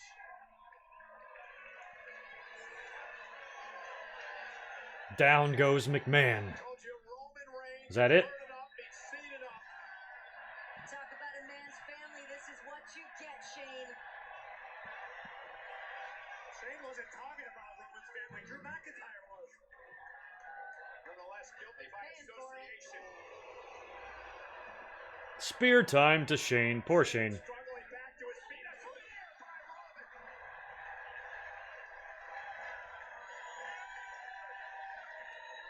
Well, that does make me awfully nervous for the Shane McMahon winning the WWE title rumors, because if he does, he's right smack dab in the middle of this feud with Roman, which means Roman will be the one to take it off of him.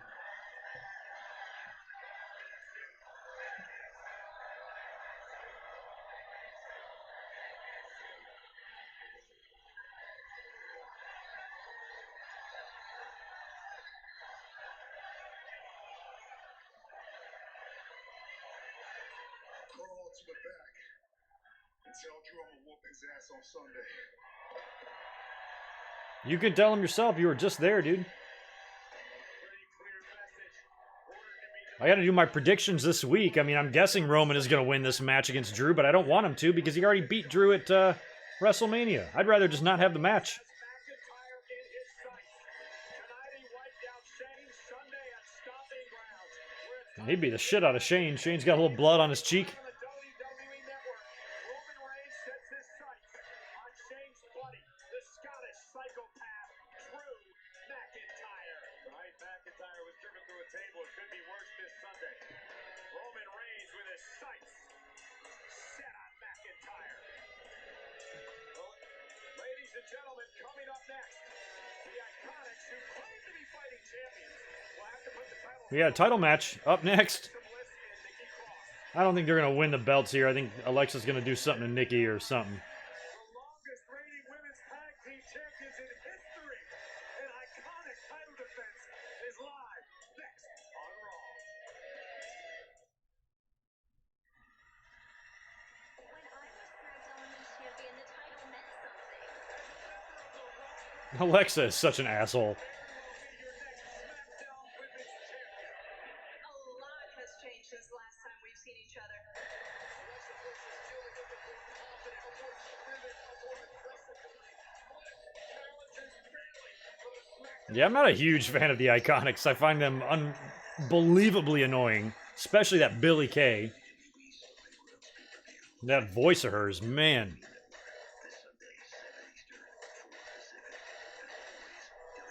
But I'm not thinking a title change here unless it's all part of what Alexa's doing to Nikki, unless they put the belts on him now and then they do something down the line where she screws her. I don't know. Just $5.99 only at Pizza Hut when you order online. That's right, a large pizza for $5.99. That's all $5.99? So awesome. Just another reason why no one out pizzas the Hut. You are a rainbow in a sky full of gray.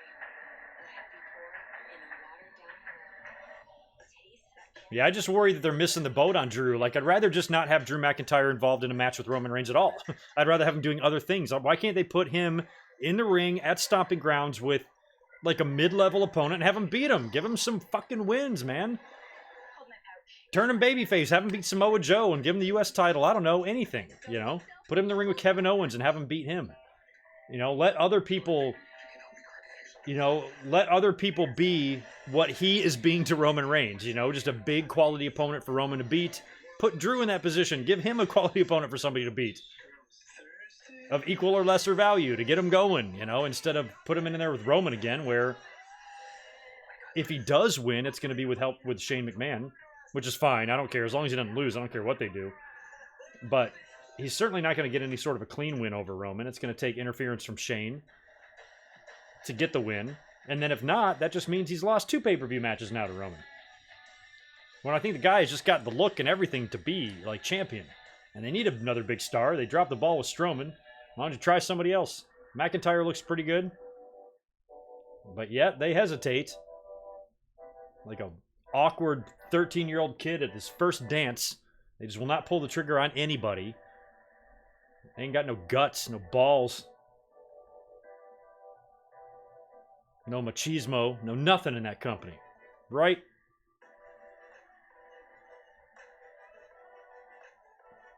I wasn't aware that Tony Khan was on Stone Cold's podcast tomorrow. That's interesting. I'm interested in that too. I'm so behind on my podcasts.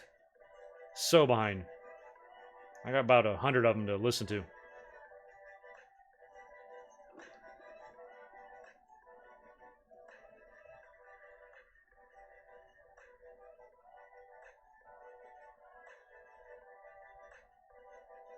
Billy Kay sounds like a lizard. Yeah, a lizard. Or a giraffe with a gallon of Tabasco dumped up its ass. Take your pick there.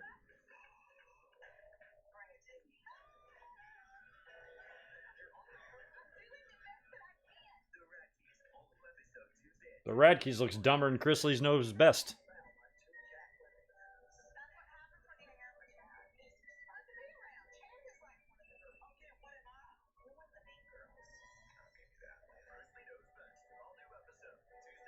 And Chris Lee is straight? Am I seeing this right? Well, ladies and gentlemen, moments ago on Monday Night Raw, Drew McIntyre had some choice words for Roman Reigns and Roman's family. Roman Reigns would find Shane McMahon and Drew McIntyre in Shane's... Drew, why'd you even bother trying to take your jacket off, dude? Big Dog had heard enough, would bring the big fight to the best in the world and the Scottish psychopath. McIntyre driven into a wall. Nobody had one piece of that potato salad. Not one bite. It's a waste of potato salad. It actually may have helped to soften Drew's fall on the table bump.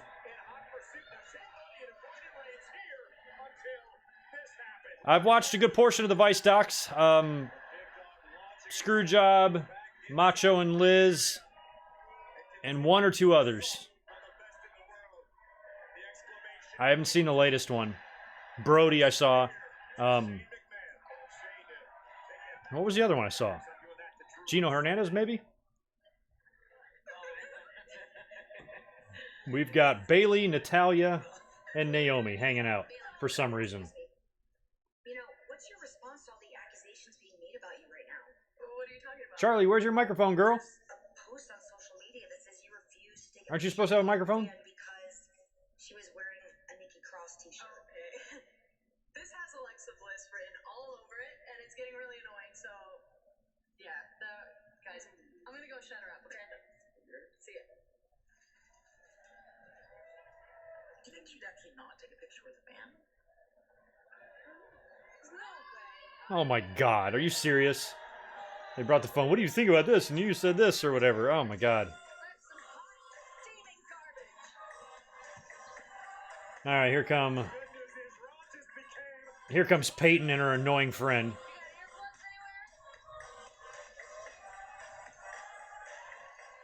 I don't know, I just don't like Billy Kay. I don't know why. She's so annoying.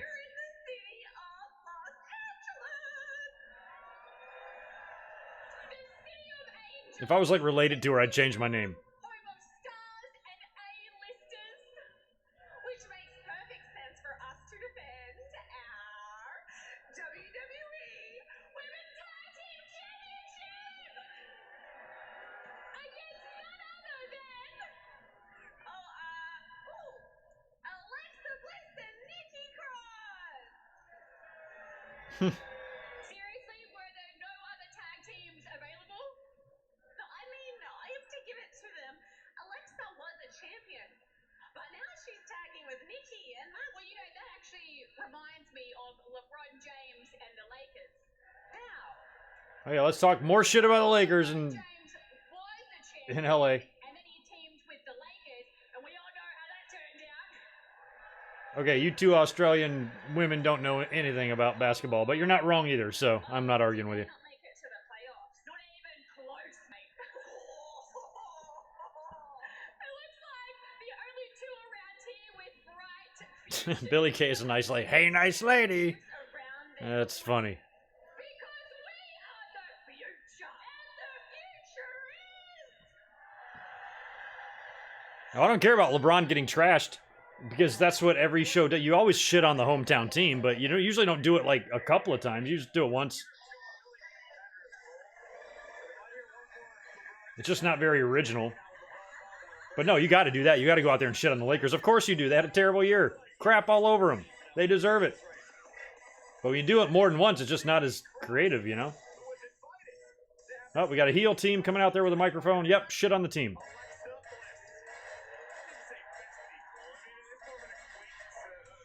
Nikki is a weirdo.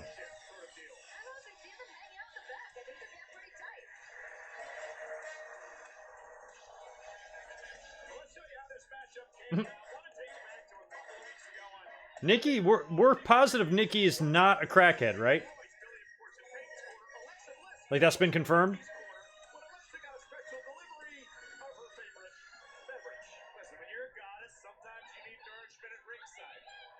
Did you see on that Moment of Bliss segment where she had coffee last week, but the one where Bailey swatted her away, there was nothing even in the cup. I would have worn white jeans out to ringside anyway. But Nikki was able to take advantage, and she would actually pin one half of the women's tag team champions.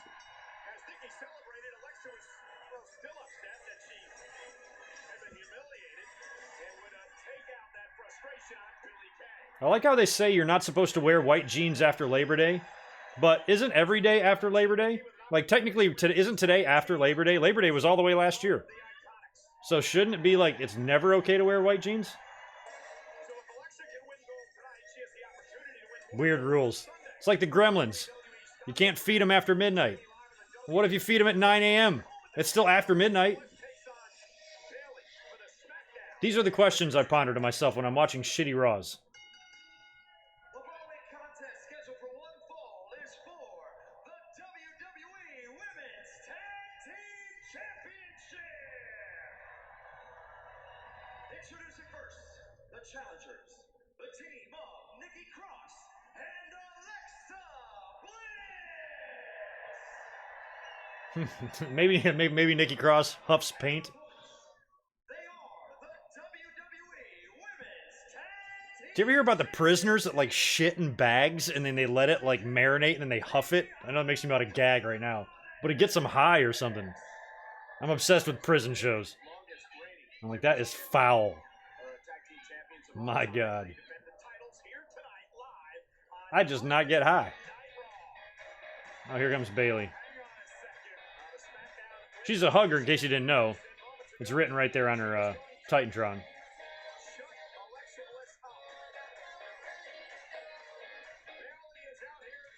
She's gonna sit at ringside?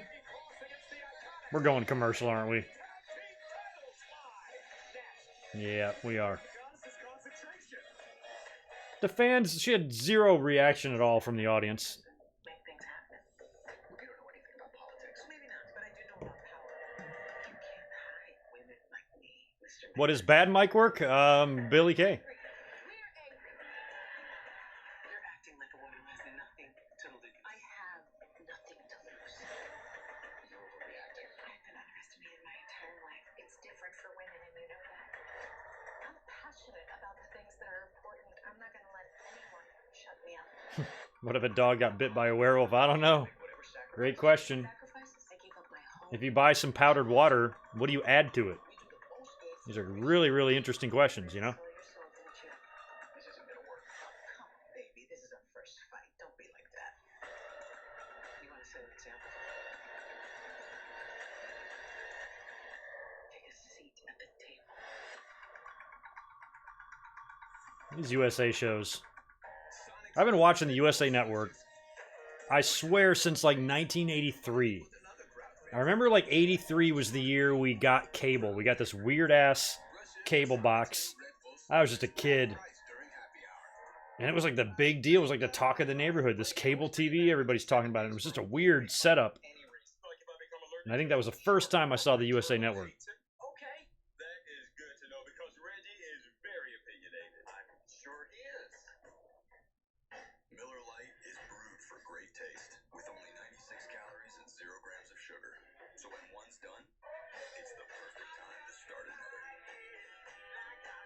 Miller Lite. I think All Elite Wrestling is going to do their best to not recreate WWE. At least that's what I hope. That was the problem with TNA. They just couldn't help themselves, you know.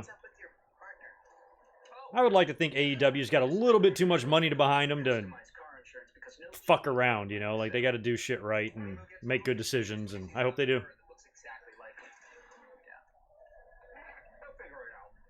Only pay for what you need. I drive up, I bring people dish. I love it. Why? Because what I bring makes people go, whoa. Over 80,000.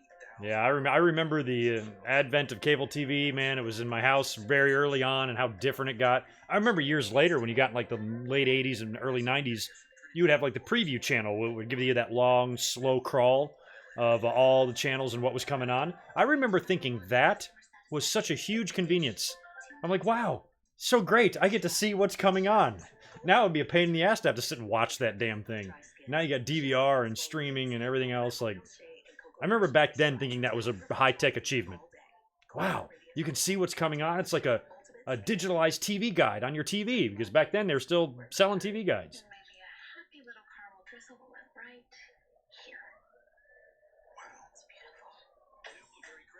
How things have changed. If you're under 30 years old, I swear, you have no idea, man, how weird shit used to be.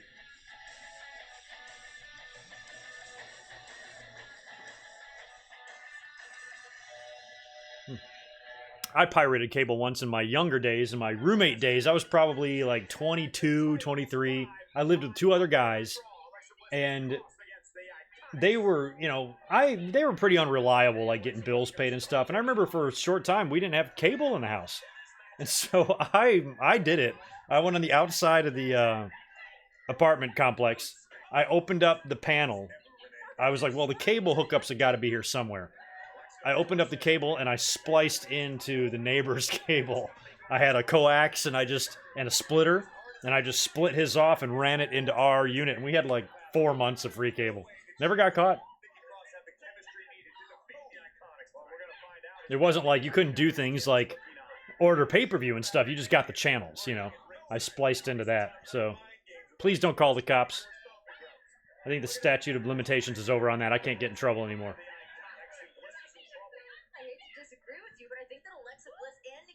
Don't turn me in.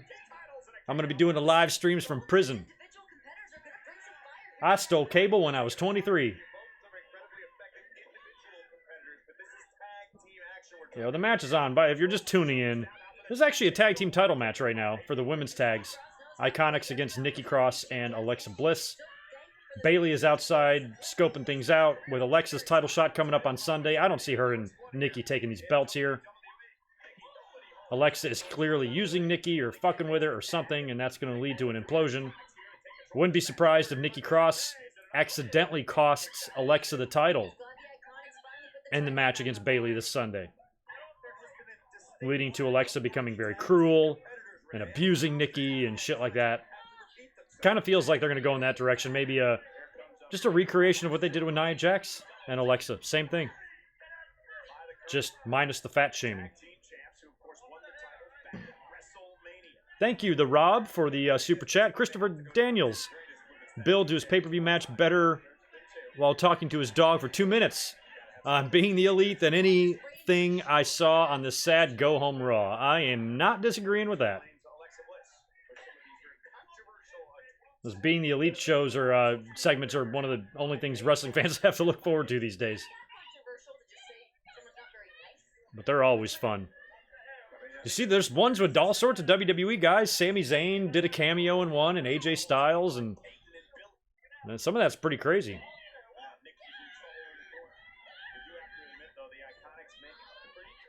Yeah, I do, Addicted Chip. TV used to just go off the air at night. I do remember those days. Nowadays, they just fill the time with infomercials and shit like that. But yep, I remember. Yes, I do. The Australian duo, the Iconics, looking to retain the tag team gold here tonight, Nikki. But the shush was on behalf of the Iconics. They would have done it, but they're competing right now. Oh, what a kick. You're in the collarbone. And knocks Nikki down as well. Cheap shot from Billy to Alexa. These 2 weeks Sunday. And Alexa just pushed Bailey right down. She's out there in a chair. I don't know what Nikki gave Billy Kay there. Yeah, this is a clunky ass. All right, we got a 3 count there. Well, that was complete shit.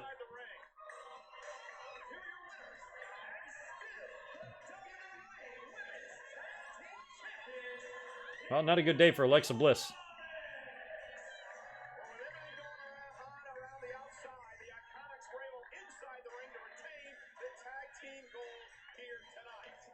Well, the good news is, y'all, we got 25 minutes left until this show is over. Championship focus.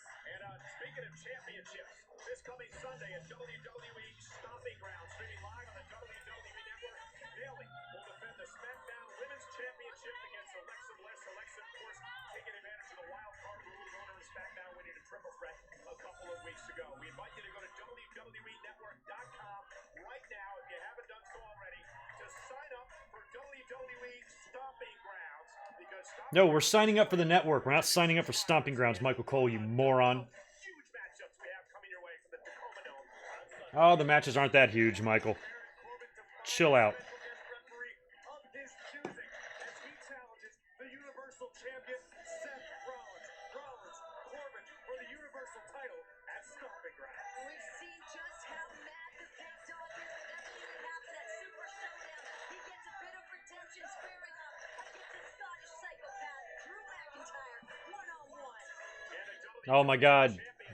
David, are you in here in the chat? I just saw your tweet about watching the clip of when Austin walked out and then Vince was talking to everybody about it on Raw. That was one of my favorite closing segments of Raw ever. When Vince thinks Austin is going to come out and then Tony Gurria whispers in his ear and he's like, the he you were talking about is not Stone Cold. Well, who the hell is the he that you were talking about? And then out comes The Rock. Huge pop. Cuts an emotional promo. Jim Ross freaking out. Great moment on Raw. They turned a huge negative into a pretty sweet-ass positive. And The Rock did WWE a solid by coming back early there and bailing them out for Austin being an asshole. Gabriel. While Michael Cole's flapping his gums about the network, Gabriel, thank you for the $5, brother. I appreciate it. Can WWE save themselves some trouble by resurrecting Southpaw Regional Wrestling? That's not going to save anything with WWE. It's just going to be something awesome that they do. I would love it if they would resurrect that. All right, up next, Firefly Funhouse, y'all. Yeah, I almost forgot about Southpaw. That was great stuff, man. So well done. I would love to see them bring that back. I'm in favor of it. But bringing it back isn't going to, like, help the overall fan frustration. It's Raw and SmackDown that sucks. There's other parts of WWE that's still very good. NXT, many of their main roster pay-per-views are very good. But just the TV booking, storyline, angle writing, and shit like that is god-awful right now. Not as bad as it's ever been.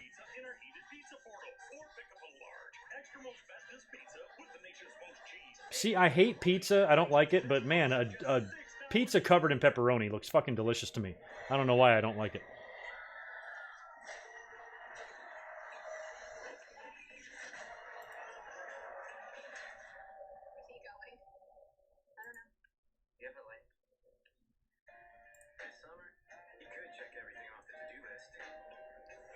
Yeah, Funhouse coming up next.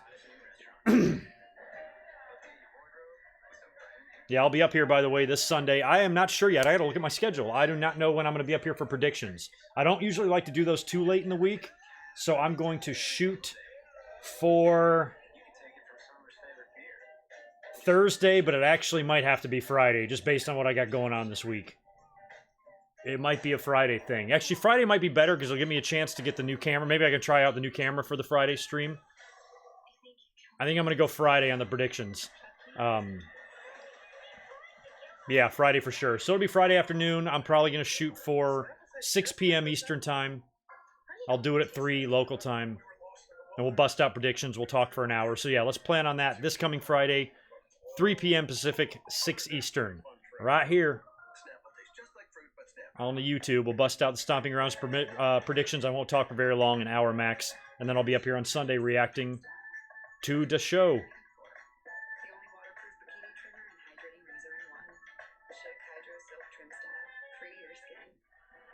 Yeah, Lance Catamaran is off making movies, and what was Jericho's name? He's not going to be there. Gallows and Anderson probably won't be around much longer. Fandango and Tyler Breeze were in that too, right? That was so good. Know what else I used to like, and back in the early days, or not early days, but maybe like 2012 on YouTube, WWE, it was before the network. It was where Josh Matthews and Road Dogg watched all the stupid shit. What was it called? I forgot what it's called now. But they sat there in the studio and they watched... Oh, Are You Serious? That's what it is. I like that.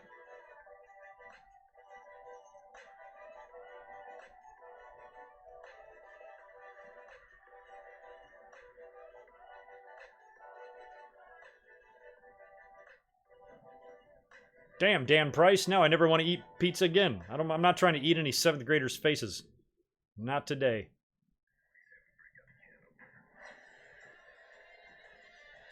Yeah, Stomping Grounds is pretty awful, but certainly not one of the worst. There's been so many pay-per-view names that I've hated. Even back in the Attitude Era days, I didn't like all of them. I thought a lot of them were stupid.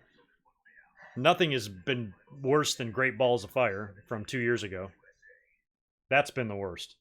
Or was it last year? I think it was 2 years ago. Oh, poor Nikki. I'm so sorry. Are you okay? I mean, if Bailey wouldn't have... We would be women's tag team champions. Well, you're not, so dust yourself off, move on with your life, Nikki. It's not the end of the world, girl. She claims to be because tonight she crushed my dreams. Oh, Clint Bobsky. Yeah, that Jericho. That's such a Jericho name, too. He totally made that up. Clint Bobsky. I like this fight out of Nikki Cross here. She's fired up. Not only does Bailey have to worry about the goddess, now Nikki Cross. Cool to see Renee Young wearing a giant wrap made out of Jimmy Snuka tights. You haven't seen anything yet. And Corey, you look like a complete fool. As usual. Alright, here we go. Firefly time.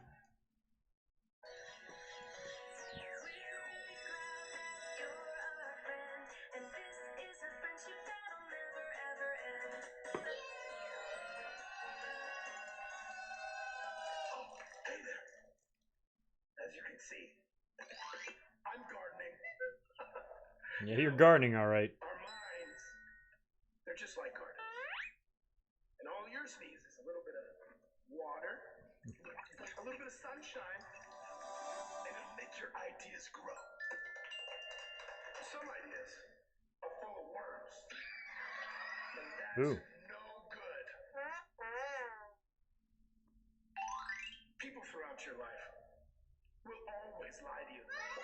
For instance, I bet your parents told you that the Earth is round.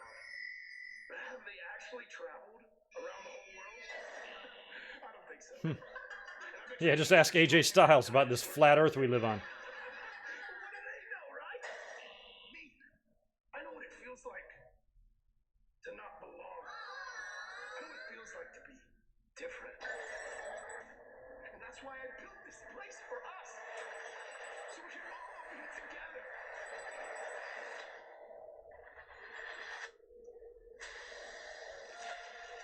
Oh, everybody's back. And the Devil Vince is back. And I want you all to join us here. Where the fun never has to end.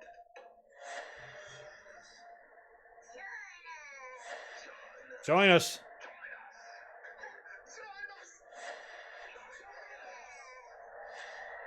When are we joining you? People worship what they fear. Fear is power.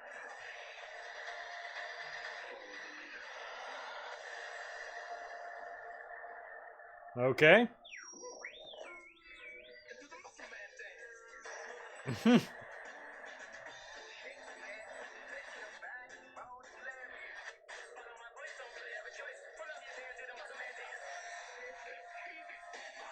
What's it saying? Let him in? Oh, Jesus. I'm gonna have a stroke watching this.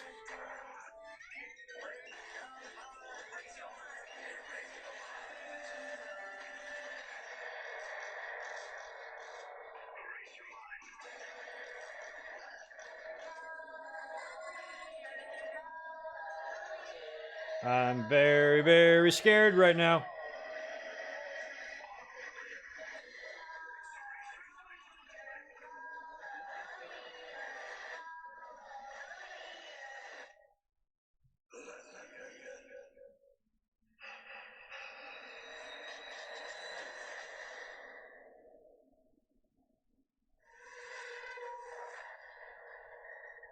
What the hell? As we cut to Daniel Bryan and Rowan. Earlier tonight, you said you were going to destroy Seth Rollins. Now, Seth has been on a rampage. Who said he was going to be there live? I never saw this from WWE. I thought that was all just rumors and shit. I didn't want him to come live tonight. Tonight's not the time. Why bring him in now? We got Stomping Grounds. We're building to that go-home show. Bring him in next week or something.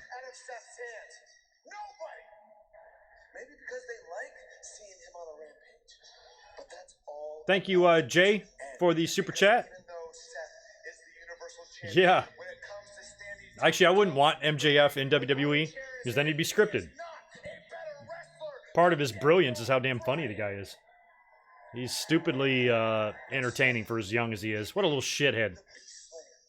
But he's great. With that chair in his hand, he may have been a total badass. But do you know what he hasn't done tonight?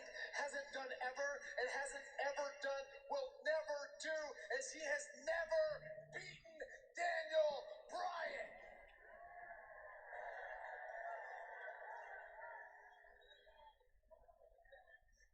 And here is the Universal Champion, Seth Rollins, who will try to beat Daniel Bryan. Oh, hey, Seth and Becky. Don't hit her with a chair. No nookie for you. Yeah, it's a piece of advice. Don't bash your girlfriend with a chair, because she might not hook up with you for a while. That one's for free. Free advice. No charge. Don't beat up your girl with a chair.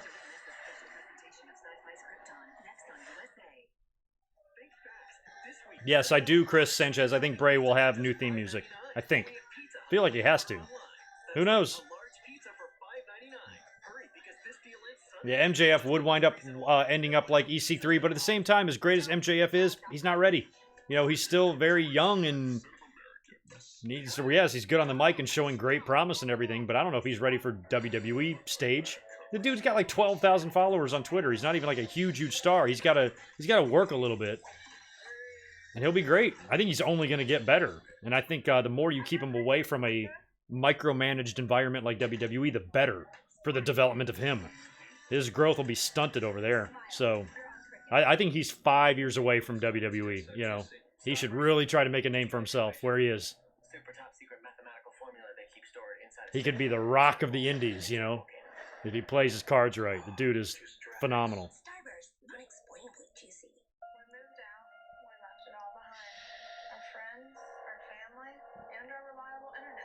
I don't care, Chrisley cast member.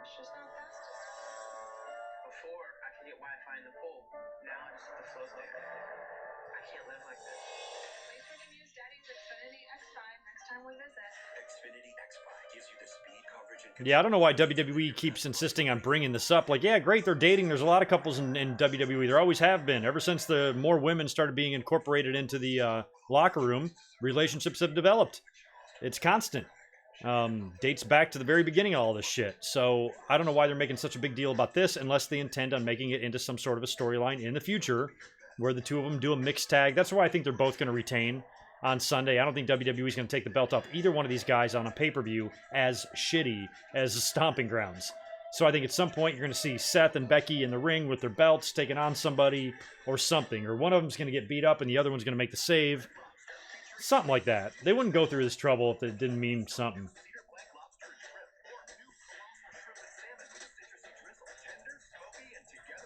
I mean, I wouldn't even be surprised if we got a Seth and Becky against Corbin and Lacey mixed tag or something like that, you know, on Raw.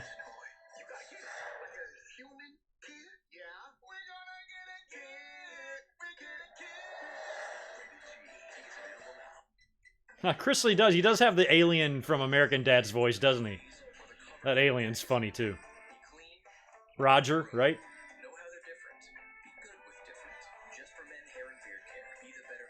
Did Bray eat Sister Abigail? Roderick, that's X-rated. Box is my $10 bigger box. Share 4 pieces of my chicken or 6 tenders, any 2 sides and 2 biscuits with whoever. Plus 2 pies. Popeye's $10 bigger box because more is more. Oh, Bray Wyatt's theme is the Muscle Man dance. I could get behind that. All the fans are dancing. His fireflies are just dropping it like it's hot out there. That'd be great shit. Yeah, I watch a little bit MLW. I catch them from time to time. I'm just really like my heart of hearts just really roots for the success of Brian Pillman Jr. And I like David Smith too. Teddy Hart he's Teddy Hart, but I really like Brian Pillman. He looks great. Rooting for him. And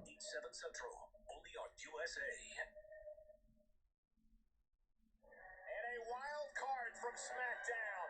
Daniel Bryan is here live on Monday Night Raw. It's kind of a throwaway match here, Daniel Bryan and Seth, when in reality, this could be a title match main event at SummerSlam. You know what I mean? But we're getting it on Go Home Stomping Ground Raw, unannounced prior to today.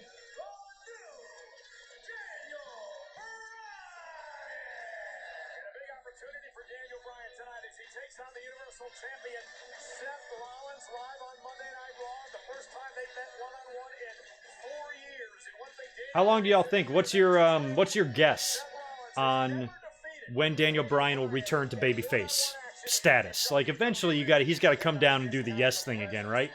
Don't we all miss that? He barely gets a reaction now when he comes out. I feel like at some point he's gonna go. What are you thinking? Like a year or less? Or is he gonna run with the heel thing for longer than that?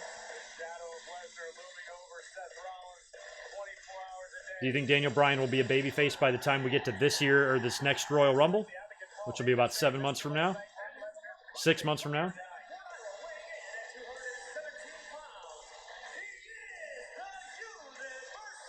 I'm doing good, W. Turner. How are you doing?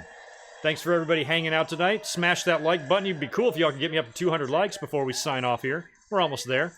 And make sure you subscribe. We passed 27,000 on the channel tonight, which is super cool. And next stop, 30K.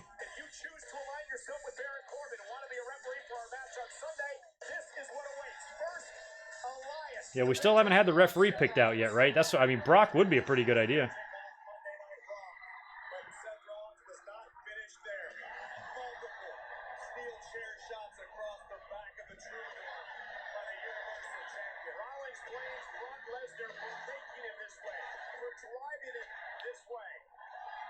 Oh, I agree, Nomar. He makes a great heel, but he's not in the title picture anymore. I loved him as WWE heel champion with the eco-friendly belt and all that. All that shit was great, but tag team champs with Rowan, I'd just rather him see him being babyface again. So if he goes back to being a babyface, which you know he will at some point, I'm just curious how long we think it'll be. Poor EC. Oh, they're replaying. So not only should WWE be sued for what they did to EC3, they're replaying the murder.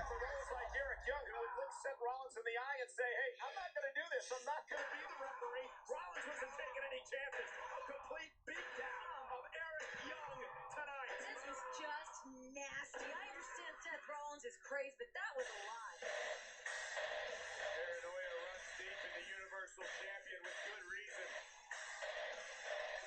But Corey, the paranoia... Shane versus Undertaker for the WWE title at the Royal Rumble. You are blocked. No, I'm kidding. But no, we're not. We better not see that. Or maybe I will block you for that. WWE stomping grounds from the Coma Dome in Washington State. Streaming live on the WWE Network. The question is, who's going to be the special guest referee? Baron Corbin's certainly running out of time and apparently running out of options. Seth Rollins is eliminated.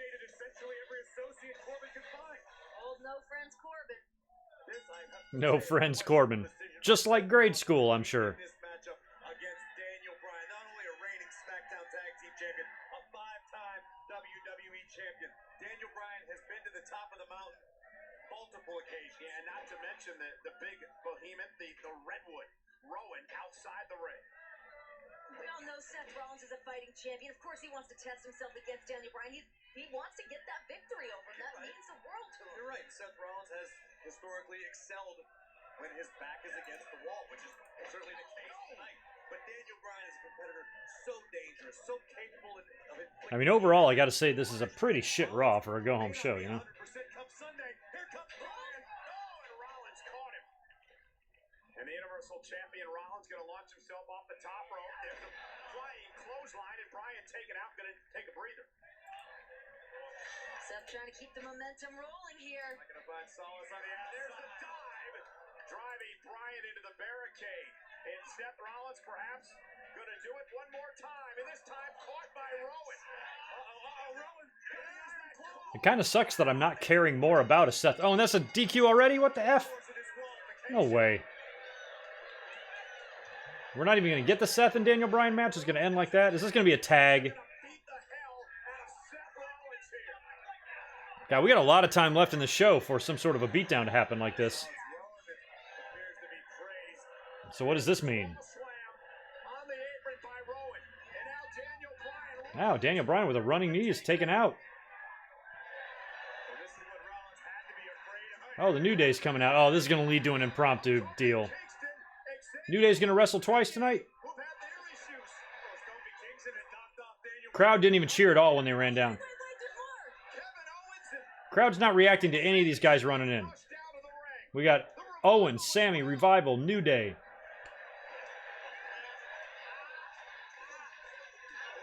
The fans seem completely... Usos are coming. What is this going to lead to? We got 15 minutes left here.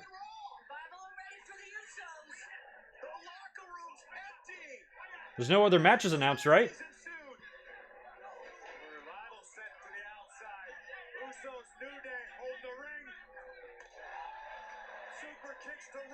Chopping down the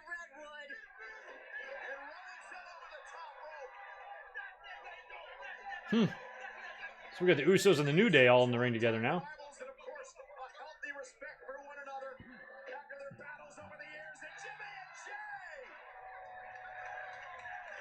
Well, I don't understand any of this that's going on here. What do y'all think? What do y'all make of this? It is definitely a slobber knocker.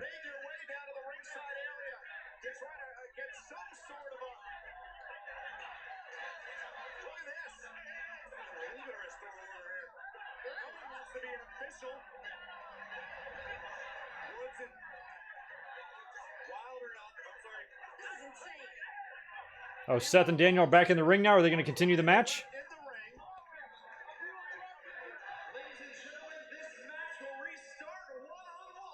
Says who?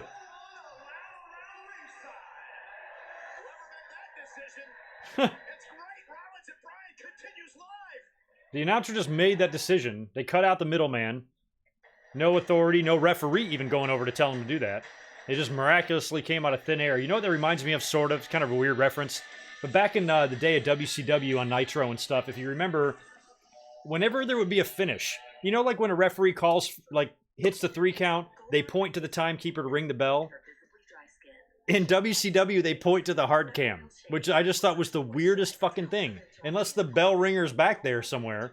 But whenever somebody would win a match on Nitro, go back and watch Nick Patrick, any of those guys, they start doing this to the hard cam to, like, ring the bell. I'm like, in the timekeeper over here in the fucking corner? I always just confused me, but that kind of reminded me of that when the timekeeper's like, this match will restart. Let's not even explain it. So whatever, we're going to commercial, we're going to come back, and we're going to get 10 more minutes of Bryan and Seth before the show goes off the air.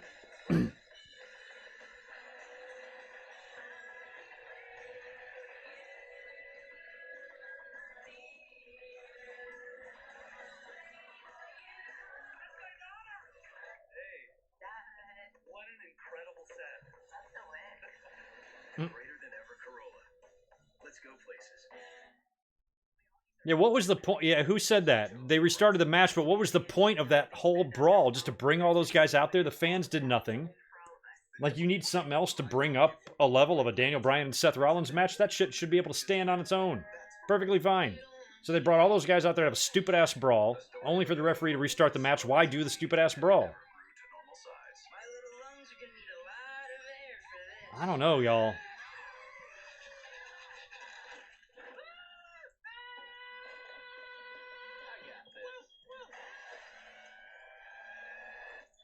Some trippy-ass commercials.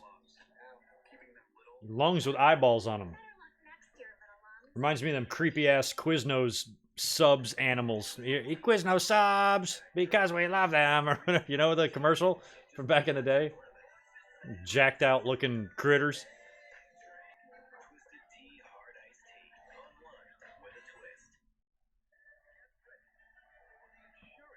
Turn off Raw 1 minute before it ends just to mess with them. I don't know if they'll even know.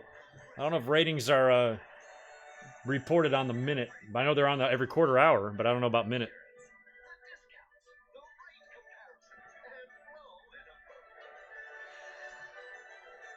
It reminds me of those late years WCW. You're really right about that graphics. And when all those players ran out there, like, think about it. Like, think about the people that ran out there. The WWE champion, Kofi Kingston, and his beloved partners in the New Day ran out there to no reaction. Owens and Sami Zayn, two great pieces of heel talent, no reaction. One of the best tag teams in the world, Usos, no reaction. Tag team champions, no reaction. Brawl itself had no reaction. And I remember near the end of WCW on Nitro, you would have guys running in and the fans would just, it was just so quiet in there. And that was the same thing here. Plus, you didn't see the point.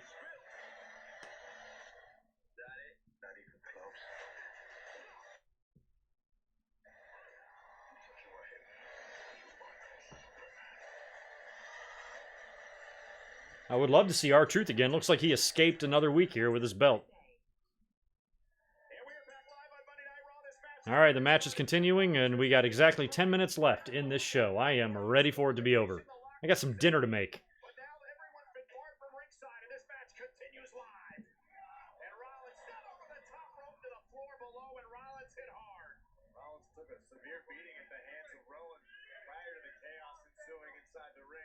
Daniel Bryan looks to continue the work. Yeah, the ever dangerous Daniel Bryan, a 5-time WWE champion. I don't know, Steven Scott. Your guess is as good as mine on who anybody was in that Fatal 5-Way as far as being a heel or face. I mean, your final two in that was Ricochet and Miz.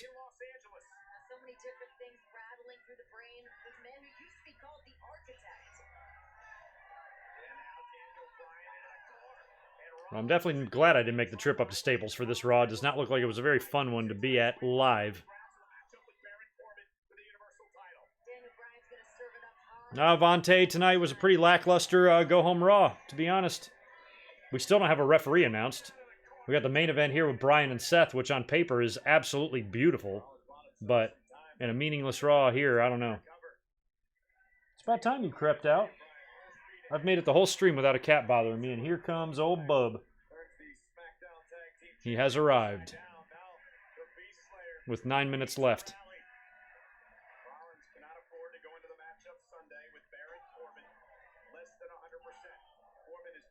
W. Turner, I mean, we're a ways off from All Out, but right now I'm going with Omega to beat Moxley at All Out. Moxley's very hot right now. He's winning every match he's in, all over the place.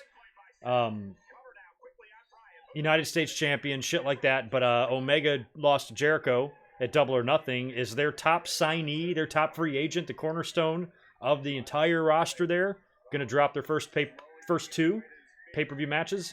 I say he beats Moxley. I'm going Omega.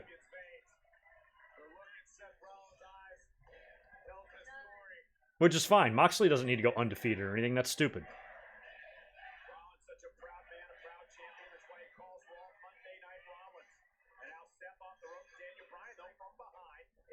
What's going on, buddy?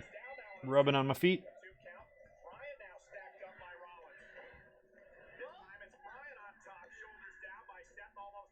Spaghetti from scratch, Lisa? Damn, like the pasta too? Surely not the pasta, just the sauce, right?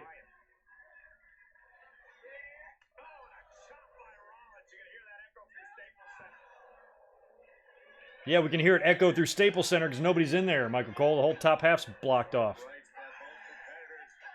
Who can gain the upper hand first? Hmm. Bryan with a big kick. Rollins.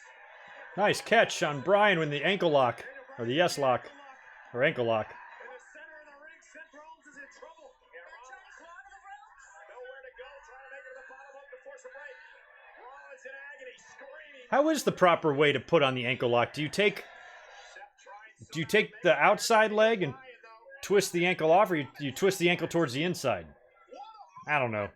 I don't put people in ankle locks very often, but if I do, I should probably know. See, in case I ever need to ankle lock a customer at work, which has almost had to happen a few times.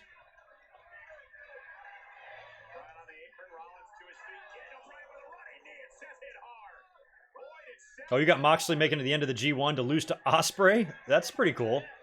I'd be fine with that match.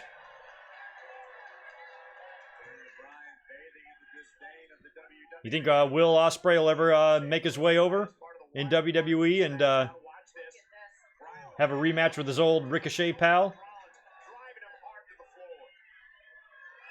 got to worry about how Seth is going to be feeling heading into stomping grounds. I don't think you need to wonder. There's no way Rollins is going to be feeling 100% here, but Rollins able to make it to his feet, stop Bryan from coming off the top rope.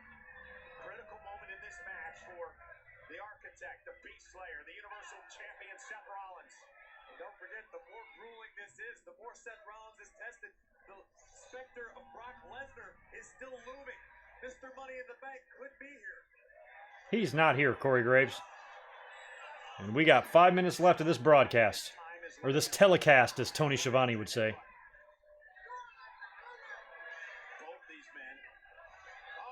Wow. That's a big bump for Bryan to take. Ouch. Bryan with the counter into the yes lock. He countered the second, or he countered the Falcon Arrow.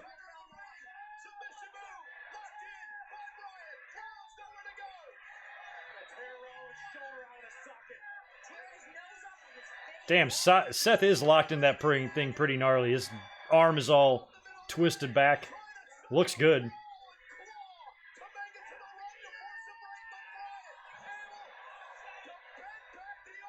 Got the foot.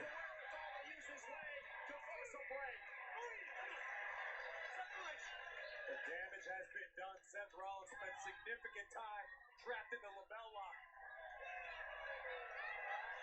You see the Universal Champion favoring his shoulder. In the Bray video, when you slow it down, you can see a mental ward. I was the one that speculated that. I think this whole thing, everything that we see on TV, might be taking place inside of his head, and he's been in a mental institution the whole time.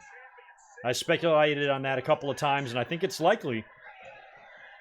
There's probably all sorts of hidden messages in there if you slow this shit down and really watch it. So that's pretty cool. Bryan with a big boot to the face of Rollins. And Daniel Bryan begins to celebrate. Good time to pontificate if Daniel Bryan lands this next one. Use Monday Night Raw as a platform to say We got 4 minutes left, unless we hear Brock's music hit now, but he's not there. I'm convinced he's not there. here it comes. And Rollins caught Daniel Bryan. Oh, buckle bomb coming up. Kick to the face.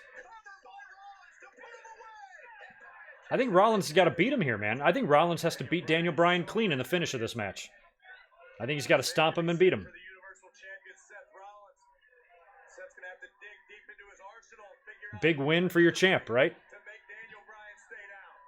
Two of the absolute Much as I love Daniel Bryan, I'm totally fine with him taking a loss here. each other apart tonight. What's the difference? He's tag team champions with Roman, right? It's not going to hurt him at all. Top rope for Rollins. Got Bryan in his sights.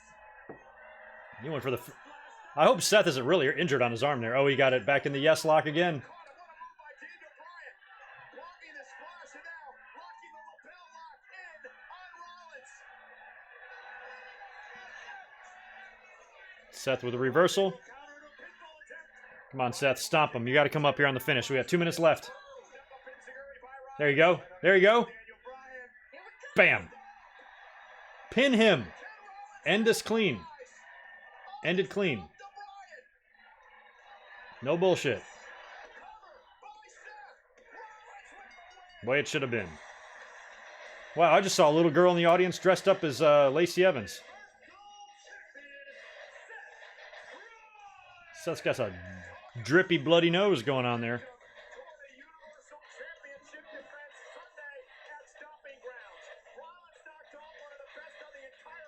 I mean, I want Seth. I want Daniel Bryan. To me, feels like he's taken a step down or whatever, as far as his stature goes. But in this particular match, this is 100% the finish I would have done. Have Seth Rollins beat him clean. He's your champ, man.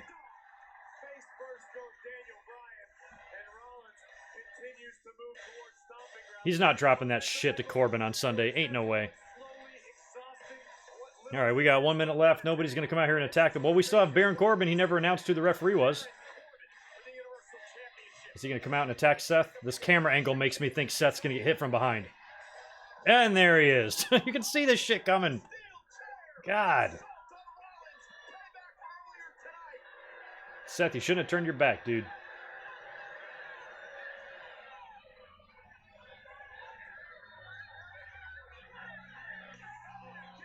Damn, are we going to get an overrun here? Because the show should be going off the air now. Don't forget about me, Seth. Says the #1 contender. What goes around comes around, Seth.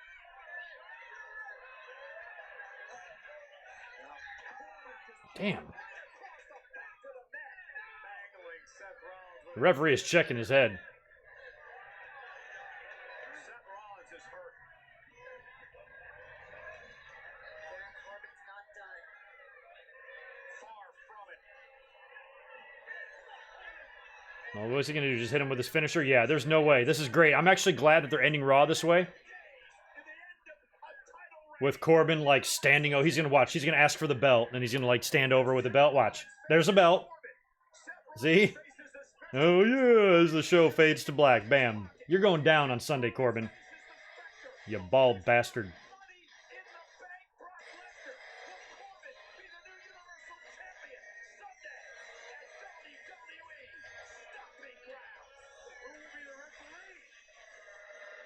No, they're not allowed overruns anymore, which is why I was wondering if they were going to wrap up business here in enough time, and they did.